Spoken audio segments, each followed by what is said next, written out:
Pinakamalakas na hari. Credit to the author. 888 hanggang 75. Ang mga pangalan po na nandito ay galing sa mga name generator. Kaya kung meron man pagkakatulad sa mga pangalan ng totoong tao o lugar, ito ay tunay na hindi sinasadya. Ikaw. Nanlamig ang katawan ni Clarissa habang nakatingin sa nakangiting si Francis. Sa loob lamang ng ilang paghinga, napatay ni Francis ang tatlong pinakamataas na emperor. Matapos patayin ng matanda na may lilang mukha, inatake din si Clarissa. Ang material ng dagger na tumusok sa kanyang likod ay lubhang kakaiba, at naglalaman ito ng malalim na layunin ng Vow of Assassination. Isang pamamanhid ang dumaan sa buong katawan niya. Sa isang iglap, siya ay tulad ng isang petrified beauty sa liwanag ng buwan. Natigilan siya at hindi makapagsalita. Ang Shadowkill Imperial Dagger ng maliit na magnanakaw na pusa ay na-upgrade sa Heaven's Legacy City at ngayon ay nagkaroon ng isang pamamanhid na epekto. Sa sandaling ito, lumitaw sa isipan ni Clarissa ang proseso ng pagpatay ni Francis sa iba pang tatlong pinakamataas na emperador. Sa unang ambas, si Francis ay nagkunwaring napakahina at nagawang igapos ng sutla ang dalawang matataas na emperador. Kung ginamit ng Cloud Silkworm Saint Butterfly ang buong lakas nito, ang dalawang peak na emperor ay matagal nang nananatili doon. Kahit na ang Cloud Silkworm Saint Butterfly ay wala pa sa pinakamataas, kaya nitong hawakan ang mga emperor. Pagkatapos ay sadyang hinayaan ni Francis ang dalawang peak na emperor na magpumiglas at lumabas, na nagsilbing pain para maakit ang dalawa pang peak emperor. Upang mailigtas ang dalawang pinakamataas na emperor, si Clarissa at ang Purple-Faced Elder ay sama-samang sumugod para i-pressure si Francis, ngunit ang Cloud Silkworm Saint Butterfly ay nagpakawalan ng Dream Pollen nito upang mabawasan ang kanilang lakas sa pakikipaglaban. Pagkatapos ay sinimulan ni Francis ang pangalawang ambas, at ang nakayulang Elder ay direktang pinatay. Dahil handa na si Clarissa sa isang tiyak na antas at kalahating hakbang sa likod ng isa pang emperor, nagawa niyang mabuhay. Shoo! Nakuha ni Clarissa ang isang layer ng liwanag ng buwan habang ang Shadowkill Imperial Dagger ng maliit na magnanakaw na pusa ay tumusok sa kanyang katawan. Gayunpaman, dahil ang kanyang battle power ay nabawasan at ang sandata ay ang Shadowkill Imperial Dagger, siya ay malubhang nasugatan. Weng bam!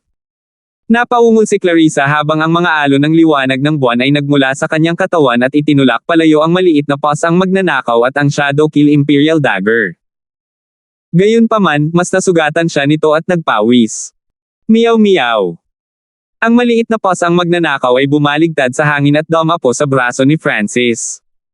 Maganda ang ginawa mo. Inilagay ni Francis ang maliit na paws ang magnanakaw sa Misty Spatial World gamit ang kanyang kamay. Ang maliit na paws ang magnanakaw ay hindi dalubhasa sa mga labanan, at ang madilim na berdeng damit na si Clarissa ay medyo maingat sa sandaling ito. Maaaring nasugatan siya, ngunit isa pa rin siyang peak emperor. Ang orihinal na layunin ni Francis ay pumatay ng hindi bababa sa tatlong emperor bago dumating ang demonic emperor na si Luther. Perpekto sana kung nagawa niyang patayin ang apat, ngunit gumawa si Francis ng maraming paghahanda, kaya't napatay niya ang dalawa sa kanila kahit papaano. Sa sandaling ito, sa apat na pinakamataas na emperador, tatlo ang napatay, at ang ikaapat ay nasugatan at hindi nagamit ang kanyang buong lakas sa pakikipaglaban. Brat, anong lakas ng loob mong gumamit ng walang hiyang paraan para patayin ang tatlong elder ng Nine Darkness Palace?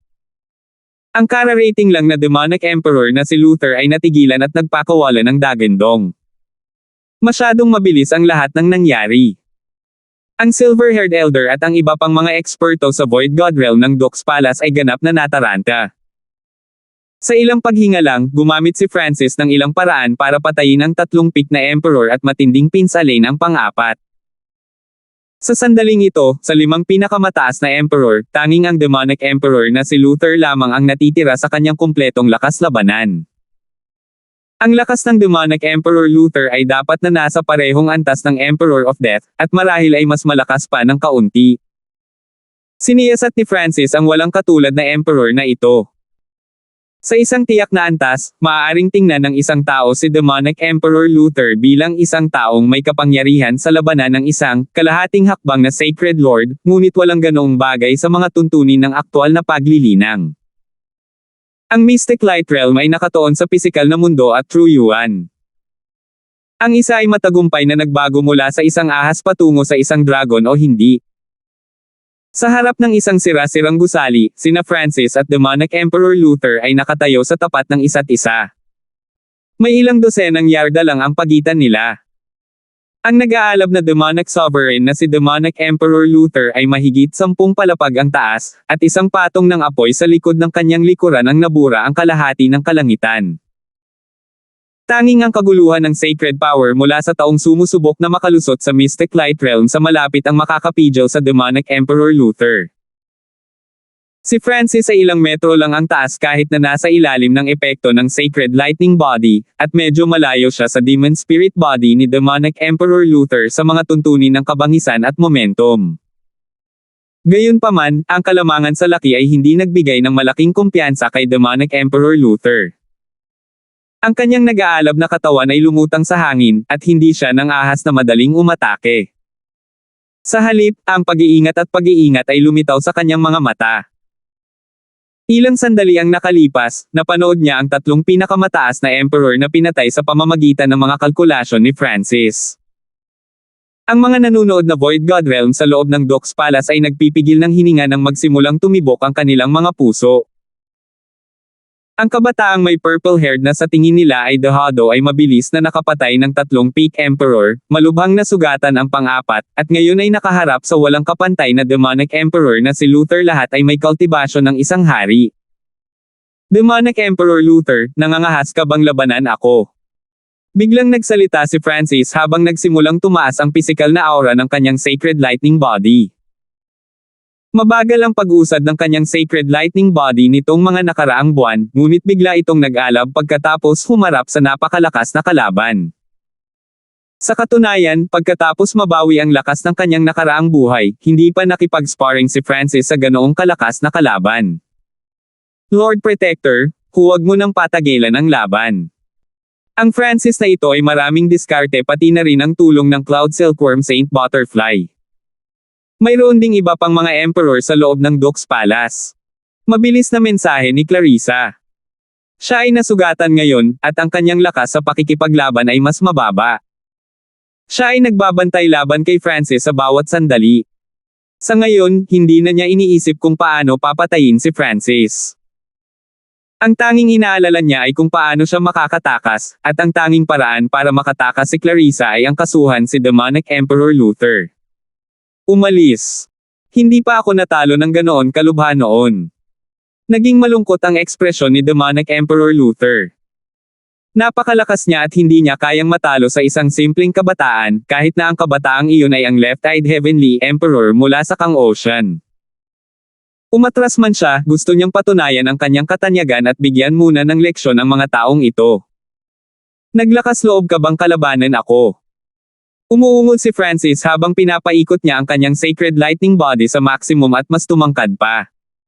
Boom! Isang alon ng liwanag ang sumabog mula kay Francis habang sinuntok niya ang Demonic Emperor Luther ng buong lakas. Dahil sa bilis at pagsabog ng pag-ataking ito, naklik ni Clarissa ang kanyang dila. Maging ang Demonic Emperor na si Luther ay nahuli. Walang mag-aakalang ganito kalakas ang kabataang ito. Nanlamig ang mga mata ni Demonic Emperor Luther nang may umilo na itim na alon sa paligid niya. Hindi siya umusad o paatros. Nakatayo lang siya roon at kinuha ang pag-atake ni Francis sa kanyang Demon Spirit Body. Basag! Boom! Isang malakas na pagsabog ang tumunog habang ang nakakatakot na suntok ni Francis, na naglalaman ng kanyang pisikal na lakas at ang kanyang bloodline ng Blood Devil Son, ay yumanig sa katawan ni Demonic Emperor Luther. Isang magulong apoy ang sumunog sa katawan ni Demonic Emperor Luther at nagsimulang kumalat sa kanyang buong katawan. Malungkot ang ekspresyon ng Demonic Emperor Luther habang nilalamon ng sarili niyang apoy ang apoy ng Blood Devil Son. Ang nakakapasong Demon Spirit Body na kanyang nilinang ay nabuo mula sa hindi mabilang na apoy ng kadiliman, at ito ay ganap na naiiba sa Blood Devil Son. Gayunpaman, naiinis siya nang mapagtanto niya na ang suntok ni Francis ay sumisipsip ng kaunting enerhiya sa kanyang katawan. Bam! Napaatras si Francis ng itim na ripple mula sa Demonic Emperor Luther. Isang hindi namamatay na katawan. Tumingin si Francis sa katawan ni Demonic Emperor Luther. May orihinal na malaking butas doon mula sa kanyang suntok, ngunit mabilis itong gumaling. Nangangahulugan ito na ang suntok ni Francis ngayon ay hindi talaga nagbabanta kay Demonic Emperor Luther. Higit pa rito, nalaman ni Francis na ang kanyang bloodline ng Blood Devil Son ay sinalungat ng apoy ng kalaban, at ang epekto ng lifesteal ng kanyang bloodline ay mas mahina. Ang demon spirit body ni Demonic Emperor Luther ay mas malakas pa kaysa sa Emperor of Death's immortal death body. Nagkontrata ang mga mag-aaral ni Francis. Ang pangunahing dahilan kung bakit nawala ang Emperor ng kamatayan sa kanya noong nakaraan ay dahil nag-specialize siya sa soul at eye bloodline techniques, na perpektong sinalungat ng God's spiritual eye. Ang Demonic Emperor na si Luther ay mas malakas kaysa sa Emperor of Death sa isang labanan. Lumuhod. Ang Demonic Emperor na si Luther ay umungal, at ikinaway niya ang kanyang higanteng kamay habang ang apoy sa kanyang likuran ay lumaki. Shua! Isang napakalaking kamay ang dumaan sa hangin at durog patungo kay Francis kasabay ng mga apoy ng demonyo. Ang kapangyarihan ng kamay na ito ay maaaring yumanig sa langit at lupa, at ang layunin nito ay umabot din sa isang mataas na antas. Ang espasyo sa paligid ni Francis ay nalock sa pamamagitan ng isang tiyak na kapangyarihan na katulad ng kakayahan ng Skylocking Bow. Hindi alam, ang espasyo sa paligid ni Francis ay nagsimulang masira sa ilalim ng madilim na apoy. Kailangang aminin ng isa na ang husay, layunin, katawan, at kaluluwa ni Demonic Emperor Luther ay umabot na sa hangganan ng Void God Realm. Sa ilang mga aspeto, nakapasok pa siya sa domain ng Mystic Light Realm, lalo na tungkol sa kanyang mga diskarte. Ang kanyang karunungan ay umabot sa isang hindi kapani-paniwalang antas. Bahagyang nabagabag si Francis, na nangyari lamang nang makatagpo siya ng malalakas na kaaway. Hindi masyadong mahirap para sa kanya na talunin ang Demonic Emperor Luther kung gagamitin niya ang Cloud Silkworm Saint Butterfly o ang kanyang eye bloodline o ang God Tribulation Lightning. Gayunpaman, gustong makipaglaban ni Francis sa sikat na ekspertong ito ng Lord Dynasty. Sagradong proteksyon ng kidlat. Pinagsama ni Francis ang kapangyarihan ng kanyang Wind Lightning at ang kanyang Sacred Lightning na pisikal na puwersa. Isang sinaunang harang ng kidlat ang nabuo sa paligid niya. Nagniningning ito ng gininto ang liwanag at nagbigay ng isang dumadagandong na ugong. Boom! Bam! Weng! Ang higanteng kamay ay hinarang ng Sacred Lightning Protection, na naging sanhi ng mga pagsabog.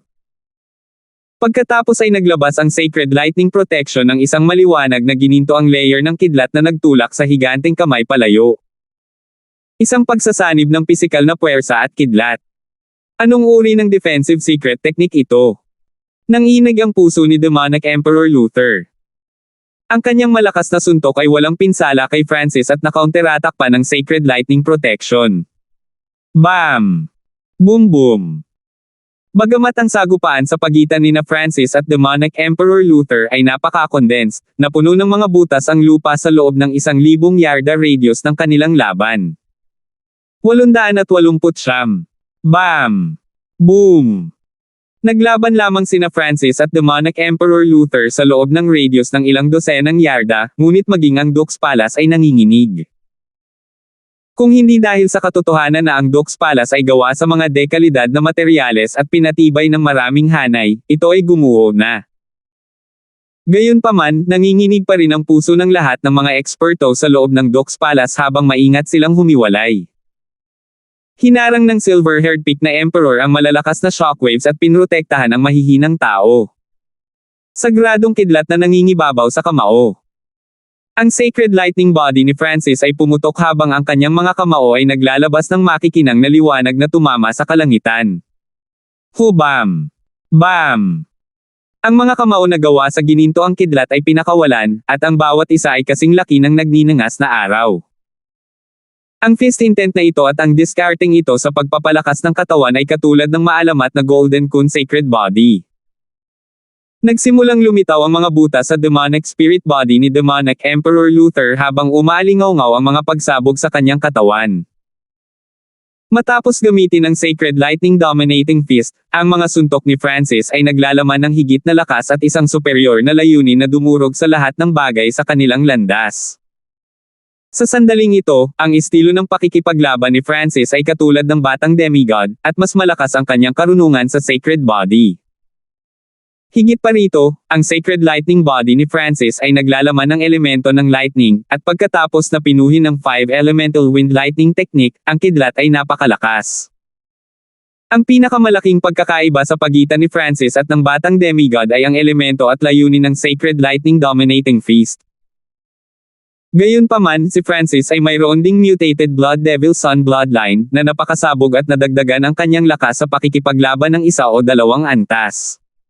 Basag! Basag! Boom! Boom! Ang Sacred Lightning Fists ni Francis ay bumaril sa kalangitan, at tila siya ay naging isang Diyos ng digmaan habang binabasag niya ang lahat ng bagay sa kanyang paraan. Kahit na ang isang taong kasing lakas ng demonic emperor na si Luther ay pinilit ni Francis sa isang iglap. Nabuo ang mga shockwaves kung saan sila nagsagupaan, nananalasa sa kalahati ng Dux Palace. Scorching Sky Demonic Sword. Nagsimulang mabuo ang isang higanting nagninangas na espada mula sa apoy sa paligid ng demonic Emperor Luther habang nagpasya siyang umalis sa malapit na labanan laban kay Francis. Sa mga tuntunin ng malapit na labanan, walang sino man ang katapat ng isang body cultivator. Lalo na laban kay Francis, na ang Sacred Lightning Body ay mas malakas pa kaysa sa sikat na Golden Kun Sacred Body. Mga pakpak ng hangin at kidlat. Isang pares ng higanting pakpak ang nabuo sa likod ni Francis, at tumaas ang kanyang bilis at liksi. Pang! Ang naglalagablab na espada ni Demonic Emperor Luther ay dumapo kay Francis, ngunit ito ay itinulak sa tabi ng mga gintong kamao. Ha! Ang mga pakpak sa likod ni Francis ay sumipol at nagpatawag ng buhawi ng hangin at kidlat na nagpasunog ng lahat ng bagay sa landas nito na itim. Hubum! Ang sunod-sunod na gusali sa loob ng Dux Palace ay ginawang abo. Bagamat sina Francis at Demonic Emperor Luther ay parehong nagsisimulang lumaban sa himpapawid, sa sandaling parehos silang lumaban ng buong lakas, sapat na ang puwersa ng kanilang mga sagupaan upang sirain ang isang 2-star power. Francis, tumigil ka! Pinagsama-sama ng Silver-Haired Emperor at ng kumpanya ang kanilang lakas para pigilan ang shockwaves, ngunit ang ilan sa mga array sa loob ng Dux Palace ay napunit na. Ang pagkasira ay palaging mas madali kaysa sa paglikha. Ang lahat ng aming impormasyon ay minamaliit si Francis. Gaano kalakas ang Left-Eyed Heavenly Emperor? Nanlamig ang katawan ni Clarissa habang dinadala niya ang shockwaves. Gusto niyang tumakbo, ngunit ang Cloud Silkworm Saint Butterfly ay nakalock sa kanya. Whoosh! Whoosh! Ang mga singsing ng seda ay bumaril patungo kay Clarissa, at siya ay napilitang mawala ng pag-asa. May paminsan-minsang singsing ng sutla na dumapo sa kanya habang sinusubukan niyang umiwas, at sa oras na itulak niya ito palayo, mas maraming seda ang dumapo sa kanya. Ang mga mata ng Cloud Silkworm Saint Butterfly ay napuno ng purong playfulness. Kung wala ang utos ni Francis, makikipaglaro lang ito, kung hindi, si Clarissa ay magiging malagkit na dumpling ng bigas. Lord Protector, hindi kami makakatakas kung hindi kami aalis ngayon din. Mabilis na nag-message si Clarissa. Meow meow. Gayunpaman, isang tunog ang lumitaw sa kanyang likuran na nagpalamig sa kanyang puso. Ang munting paws ang magnanakaw ay may mapaglarong ekspresyon habang kumukuha ito ng maitim na gintong kadena sa leeg nito. Weng Shua. Ang Dark Golden Chain ay naging isang maliksi na Golden Dragon Whip. Maririnig ang dagandong ng dragon. Sa tuwing iwagayway ang maitim na gininto ang Dragon Snake Whip na ito, may lumalabas na invisible force na maaaring mag-pressure kay True Yuan at sa mga bloodline, na parabang ito ay mula sa isang tunay na dragon. Ang letigo na ito ay nakuha mula sa gininto ang kalansay sa wasak na lungsod ng Divine Illusion Dimension. Ang singsing sa ilong ni Godfrey ay nagmula rin sa gininto ang kalansay. Ang gininto ang kalansay ay hindi bababa sa isang Mystic Light Realm Sacred Lord noong sila ay nabubuhay pa, at malamang na sila ay nasa cusp ng pagiging isang demigod. Arg! Ang maitim na berdeng damit ni Clarissa ay napunit ng mga pag-atake mula sa magkabilang panig, na nagsiwalat ng isang pares ng puting nyebe na mga binti. Hu! Nagiinit ang mga binti ni Clarissa ng bumalot sa kanila ang maitim na gintong dragon na letigo ng maliit na magnanakaw na pusa. Nanlamig ang kanyang katawan habang ang isa pang alo ng maraming kulay na seda ay mahigpit na nakatali sa ibabang bahagi ng kanyang katawan. Sa isang o dalawang hininga lang, si Clarissa ay naging malakoko na sticky rice dumpling. Meow meow. Ang maliit na paws ang magnanakaw ay tumalon papunta sa maraming kulay na malagkit na bola ng bigas habang ang letigo ay naging manipis na kedena at bumalik sa leeg nito. Huhu pa. Lumipad ang cloud silkworm saint butterfly papunta sa leeg ng maliit na magnanakaw na pusa at hinigit ito gamit ang mabilog nitong katawan. Ang pinagsamang puwersa ng dalawang espiritual na alagang hayop na ito ay nagawang mahuli ng buhay ang isang peak emperor. Pagkatapos ay umupo sila roon at pinagmasdan ang labanan sa pagitan nina Francis at demonic Emperor Luther nang may pagtataka. Hindi maganda. Nahuli na si Clarissa. Nanlamig ang puso ni demonic Emperor Luther. Sa 5 peak emperors na orihinal na dumating, siya na lang ang natitira ngayon. Napuno siya ng panghihinayang, ngunit wala siyang magagawa sa puntong ito. Sa sandaling ito, hindi na kinaya ng silver-haired peak na emperor ang pagkawasak na idinudulot ni Francis at ng demonic emperor na si Luther at sinisingil sila. Ang pagdaragdag ng dagdag na peak na emperor ay tiyak na makakaapekto sa labanan. Higit pa rito, kailangan pang bantayan ni demonic emperor Luther ang dalawang cute, hindi nakakapinsalang alagang hayop. Ang dalawang espiritual na alagang hayop na ito ay nakakuha ng pinakamataas na emperor sa pamamagitan lamang ng paglalaro, at ito ay nagpabagsak sa puso ni demonic Emperor Luther. Si Francis lamang ang maaaring lumaban sa kanya, lalo pa si Francis sa isang grupo ng iba pang mga kadahilanan ng magkasama. Dito nagtatapos ang labanan ngayon. Left-eyed Heavenly Emperor, sinubukan ko ang iyong lakas. Ang ekspresyon ni demonic Emperor Luther ay puno ng puot at hindi pagpayag habang siya ay naging isang madilim na nagninangas na ulap at kumislap sa kalangitan. Ang bilis naman. Bahagyang nagulat si Francis. Ang lihim na pamamaraan ni demonic Emperor Luther ay malamang na malapit sa antas ng pamana ng Wind Lightning Emperor. Bagamat maikli ang laban na ito, naubos nito ang maraming enerhiya ni Francis. Bagamat maaari niyang labanan ang demonic Emperor Luther ng direkta sa maikling panahon, lalo lang siyang mapapagod habang nagpapatuloy ang laban. Ito ay dahil sa pagkakaiba sa cultivation, mastery of skills, at strength. Halimbawa, bagamat ang bloodline ni Francis ay may lifesteal effect, ang demonic Emperor Luther's scorching demon spirit body ay may hindi namamatay na katangian. Ang Sacred Lightning Body ay magkakaroon din ng hindi namamatay na katangian sa kalaunan, ngunit magtatagal iyon. Maliit na bilang lamang ng mga emperador na may malaking kapalaran, talento, o isang pambihirang linya ng dugo ang maaaring ganap na maglinang ng katangian ng walang kamatayan. Sinuri ni Francis ang kanyang kahinaan. Sa kabutihang palad, nilinang ni Francis ang Sacred Lightning Protection, isang lihim na pamamaraan na pinagsanib ang Wind Lightning Technique at ang Sacred Lightning Body para sa mga layuning pandepensa.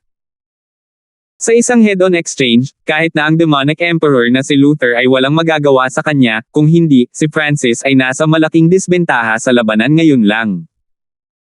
Siyempre, sa totoong buhay o kamatayang labanan, mas mataas ang tsansa ni Francis na manalo. Pagkatapos ng lahat, hindi pa niya nagamit ang kanyang bilis o ang espiritual na mata ng Diyos. Munting kaibigan Hanford, kung patuloy kang lalaban, ang Duke's Palace ay mawawasak. Paano makakalusot ang Duke? Mapait na ngiti ang iginawad ng silver-haired peak na si Emperor, at may mga masalimuot na emosyon sa kanyang mga mata. Kung alam niyang ganito kalakas si Francis, hindi sana sila mawawala ng Void God Realm Emperor. Duke Nanfeng. Biglang may naisip si Francis habang nakatingin siya sa purple and golden whirlpool sa kalangitan sa itaas ng Duke's Palace. Weng boom! Nagsimulang manginig ang higanteng purple and golden whirlpool, at ang purple glow na nagniningning sa langit at lupa ay kumupas. Ang aura na halos umabot na sa Mystic Light Realm ay nagsimulang manginig. Teka, may mali. Malaki ang pagbabago sa ekspresyon ni Francis. Bigla niyang napagtanto na, dahil sa 5 pinakamataas na emperador mula sa Nine Darkness Palace, lahat ay may nakalimutan tungkol sa isang bagay. Ang pangunahing bida sa Duke's Palace ngayon ay si Duke Nanfeng, na sinusubukang makalusot. Ang silver-haired emperor at kumpanya, pati na rin si Francis, ay naroon upang protektahan siya. Assassin. Protektahan ang aking Panginoon. Isang patong ng kadiliman ang bumalot sa lugar kung saan si Duke Nanfeng ay nasa liblib. Arg! Ilang hari sa paligid ng lihim na silid kung saan si Duke Nanfeng ay nag-iisa ay pinutol-putol ng kadiliman bago sila nakalapit. Kekeki. Duke Nanfeng, dito nagtatapos ang iyong tagumpay, isang malamig na boses ang umalingaw-ngaw sa buong silid. Si Duke Nanfeng ay nakaupo sa loob ng silid, at isang sagradong liwanag ang sumilay sa paligid niya. Isang lalaking nasa dilim ang lumitaw sa likuran niya. Shua! Isang espada na katulad ng Shadow Kill Imperial Dagger ang lumitaw sa kamay ng lalaki, at sinaksak niya ito sa likod ni Duke Nanfeng. Wow! Naninigas ang katawan ni Duke Nanfeng habang iniluwa niya ang isang bibig ng dugo, at ang kanyang mukha ay naging maputlang puti. Lumingon siya at sinulyapan ang lalaking nasa dilim na gulat na gulat. May manipis na patong ng maitim na kaliskis sa ibabaw ng lalaki.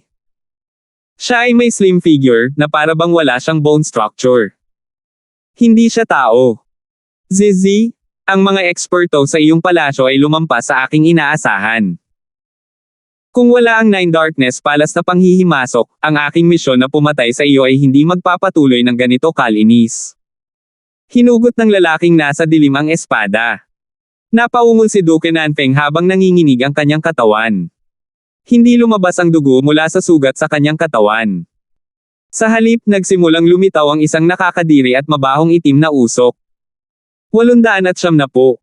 Bilisan mo, tulungan mo si Duke Nanfeng.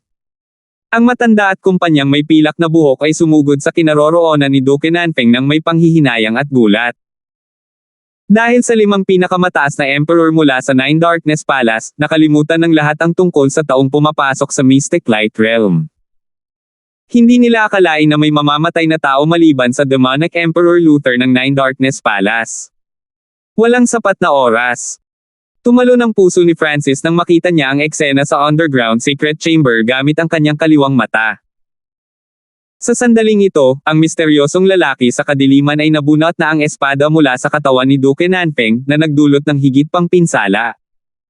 Hindi damyugo ang mga sugat ni Duke Nanfeng. Isang mabahong itim na usok ang lumitaw sa halip. Halatang may kakaibang uri ng lason ang espada. Si Francis ay nakaramdam ng panghihinayang at bahagyang sinisi ang kanyang sarili. Ibinigay ni Duke Nanfeng ang Cloud Silkworm Saint Butterfly sa kanya upang alagaan, at maaaring malaking tulong ito para kay Duke Nanfeng. Ang pangunahing dahilan kung bakit ipinakilala ni Duke Nanfeng ang iba pang 3 emperor kay Francis ay upang maprotektahan nilang lahat ang Duke's Palace ng magkasama sakaling may mangyari na aksidente.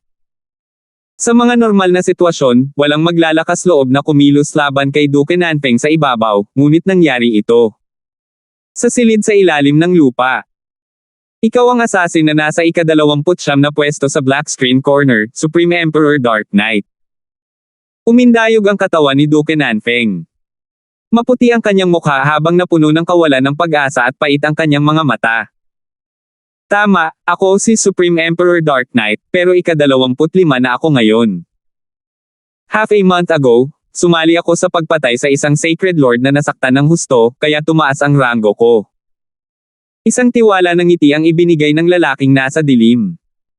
Para bang mayroon na siyang tagumpay sa kanyang hawak, at nagbigay siya ng isang interesadong tingin sa direksyon ni Francis pagkatapos bunutin ang espada. Nakaramdam ng lamig at panganib si Francis sa titig na iyon. Kunin ang assassin. Ang elder na may pilak na buhok at ang isa pang emperor ang unang dumating sa silid sa ilalim ng lupa ni Duke Nanfeng, ngunit dumating na ang isang pag-atake bago pa man magawa ng dalawa. Boom! Isang half-transparent dark purple eye flame at isang aura ng God Tribulation Lightning ang dumagundong patungo sa Supreme Emperor Dark Knight. Arg! Ang lalaking nasa dilim ay sumigaw habang ang kanyang katawan ay nabasag. Napakalakas ng eye bloodline technique. Ang silver-haired elder at ang kumpanya ay huminga ng malamig, at hindi nila maiwasang tumingin kay Francis na hindi pa dumarating. Ang alab ng mata ay nagdulot ng matinding presyon sa dalawang emperador. Alab ng mata ng kidlat ng hangin. Malaking pagbabago ang ekspresyon ni Francis matapos gamitin ang kanyang eye bloodline. Ang pakiramdam ng panganib na ibinigay sa kanya ng Supreme Emperor Dark Knight ay higit pa sa kay Demonic Emperor Luther. Paano siya napatay ng ganoon kadali? Hushua. Isang lalaking may pares ng pakpak ng paniki ang lumitaw sa kalangitan na malayo sa Dux Palace. Napapalibutan siya ng kadiliman, at ang pagtataka ay lumitaw sa kanyang mga mata. Kataas-taasang emperador madilim na gabi. Ang mga ekspresyon ng matanda na may pilak na buhok at iba pang mga eksperto ng Dux Palace ay kapansin-pansing nagbago. Halos walang nakakita kung paano umatras o natapos ang pag-atake ng Supreme Emperor Dark Knight. Ang Supreme Emperor Dark Knight na ito ay nililinang ang Bloodline Sacred Technique na 8-Wing Shadow Doppelganger Technique at maaaring hatiin ang sarili sa ilang katawan, bawat isa ay may 30 hanggang 40% battle power ng kanyang orihinal na katawan. Ang lumitaw ngayon ay maaaring isa lamang doppelganger. Umubo si Duke Nanfeng nang mas lalong namutla ang kanyang mukha. Malinaw na narinig niya ang tungkol sa Supreme Emperor Dark Knight noon. Zizis, gaya ng inaasahan ng Left-Eyed Heavenly Emperor ng Kang Ocean. Gayunpaman, target ka rin ng Black Screen Corner. Baka ikaw ang susunod na target ko. Mapaglarong tumingin kay Francis si Supreme Emperor Dark Knight habang ang kanyang mga pakpak ay pumapapak. Shua! Whoosh! Sa isang kislap ng kadiliman, ang lalaking may pakpak ng paniki ay sumanib sa kalangitan at naglaho. Sa mga tuntunin ng bilis, ang Supreme Emperor Dark Knight ay hindi mas mabagal kaysa kay Francis sa kanyang pick, at siya ay mas maliksi. What a terrifying assassin! Anong uri ng pag-iral ang Black Screen Corner? Naging solemn na ang ekspresyon ni Francis. Kahit na ang Supreme Emperor Dark Knight ay hindi isang Mystic Light Realm Sacred Lord, ang kanyang diskarte at bloodline ay umabot sa limitasyon ng isang Peak Emperor. Mayroon siyang kapangyarihang labanan ng isang quasi-sacred lord. Mayroon ding kahina-hinalang punto bakit umalis kaagad ang Supreme Emperor Dark Knight pagkatapos ng isang pag-atake nang hindi tinapos si Duke Nanfeng. Bilang isa sa mga nangungunang assassin ng Black Screen Corner, laging umaalis ang Supreme Emperor Dark Knight pagkatapos ng isang suntok. Iniisip ko na ang kanyang misyon ay pigilan lang ako na makapasok sa Mystic Light Realm, kung hindi ay hindi niya ako iniwan ng buhay. Napabuntong hininga si Duke Nanfeng. Panginoon ko, okay ka lang ba? Dumating ang iba pang mga eksperto at gwardya ng Dux Palace at isinisisi ito sa kanilang mga sarili. Tiningnan ni Francis ang mga sugat ni Duke Nanfeng at nagsalubong ang kanyang mga kilay. Malamang na ako ay mamatay, kaya kailangan kong ayusin ang aking kalooban ngayon. Mapait na ngumiti si Duke Nanfeng habang ang kanyang aura ay humina at humihina. Panginoon ko! Ang mga puso ng mga naruroon ay nanginginig nang ipakita nila ang hindi gustong mga ekspresyon. Lumalawak at nabubulok ang mga pinsala ni Duke Nanfeng. Parami ng parami ang itim na usok na bumangon mula sa kanyang katawan. Hindi napigilan ni Duke Nanfeng ang lason na ito kahit na sa kanyang lakas. Nasaksak ako ng isa sa 7 mahusay na pamana na armas ng Dao of Assassination ng Sky Awakening Piercer. Naglalaman ito ng Black Fountain Poison ng Black Screen Corner. Ang laso na ito ay napakabilis na magkakabisa, at walang sinuman sa ibaba ng Mystic Light Realm ang malamang na sugpuin ito maliban kung nakatanim sila ng isang hindi namamatay na katawan o isang katulad na bagay, at mabubuhay lang sila ng mas matagal. Nagsisimula ng maglaho ang aura ng buhay ni Duke Nanfeng, at ang kanyang tingin ay nagsisimula ng maging walang laman. Siniyasat ito ni Francis gamit ang kanyang God Spiritual Eye at nakita niya na ang lason ay sumisira sa kaluluwa pati na rin sa pisikal na katawan. Maging si Francis ay nakaramdam ng problema laban sa Black Fountain Poison. Kung tutuusin, hindi naman siya doktor. Ang iba ay hindi alam kung ano ang dapat malaman. May mga doktor sa Dux Palace, ngunit wala silang magagawa para kay Duke Nanfeng. Hayaan mo akong subukan ang isang bagay. Tumayo si Francis sa harap, at ang isang malamig na lawa na nagniningning ng nagyayelong layunin ay bahagyang makikita sa kanyang kaliwang mata.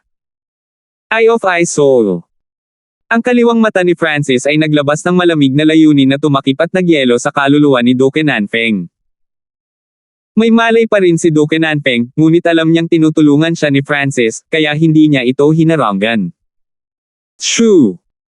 Hindi nagtagal ay natakpan ng malamig na layunin ang kaluluwa ni Duke Nanfeng, at ang pagguho ng Black Fountain Poison ay bumagal ng husto. Napakalinaw ng layunin ni Francis, nais niyang iligtas ang kaluluwa ni Duke Nanfeng. Ang kaluluwa ang naging batayan ng lahat. Ang mga nakarating sa Void God Realm ay maaaring gamitin ang kanilang kaluluwa para sakupin ang isa pang katawan o bumuo ng bago na may ilang mga kayamanan.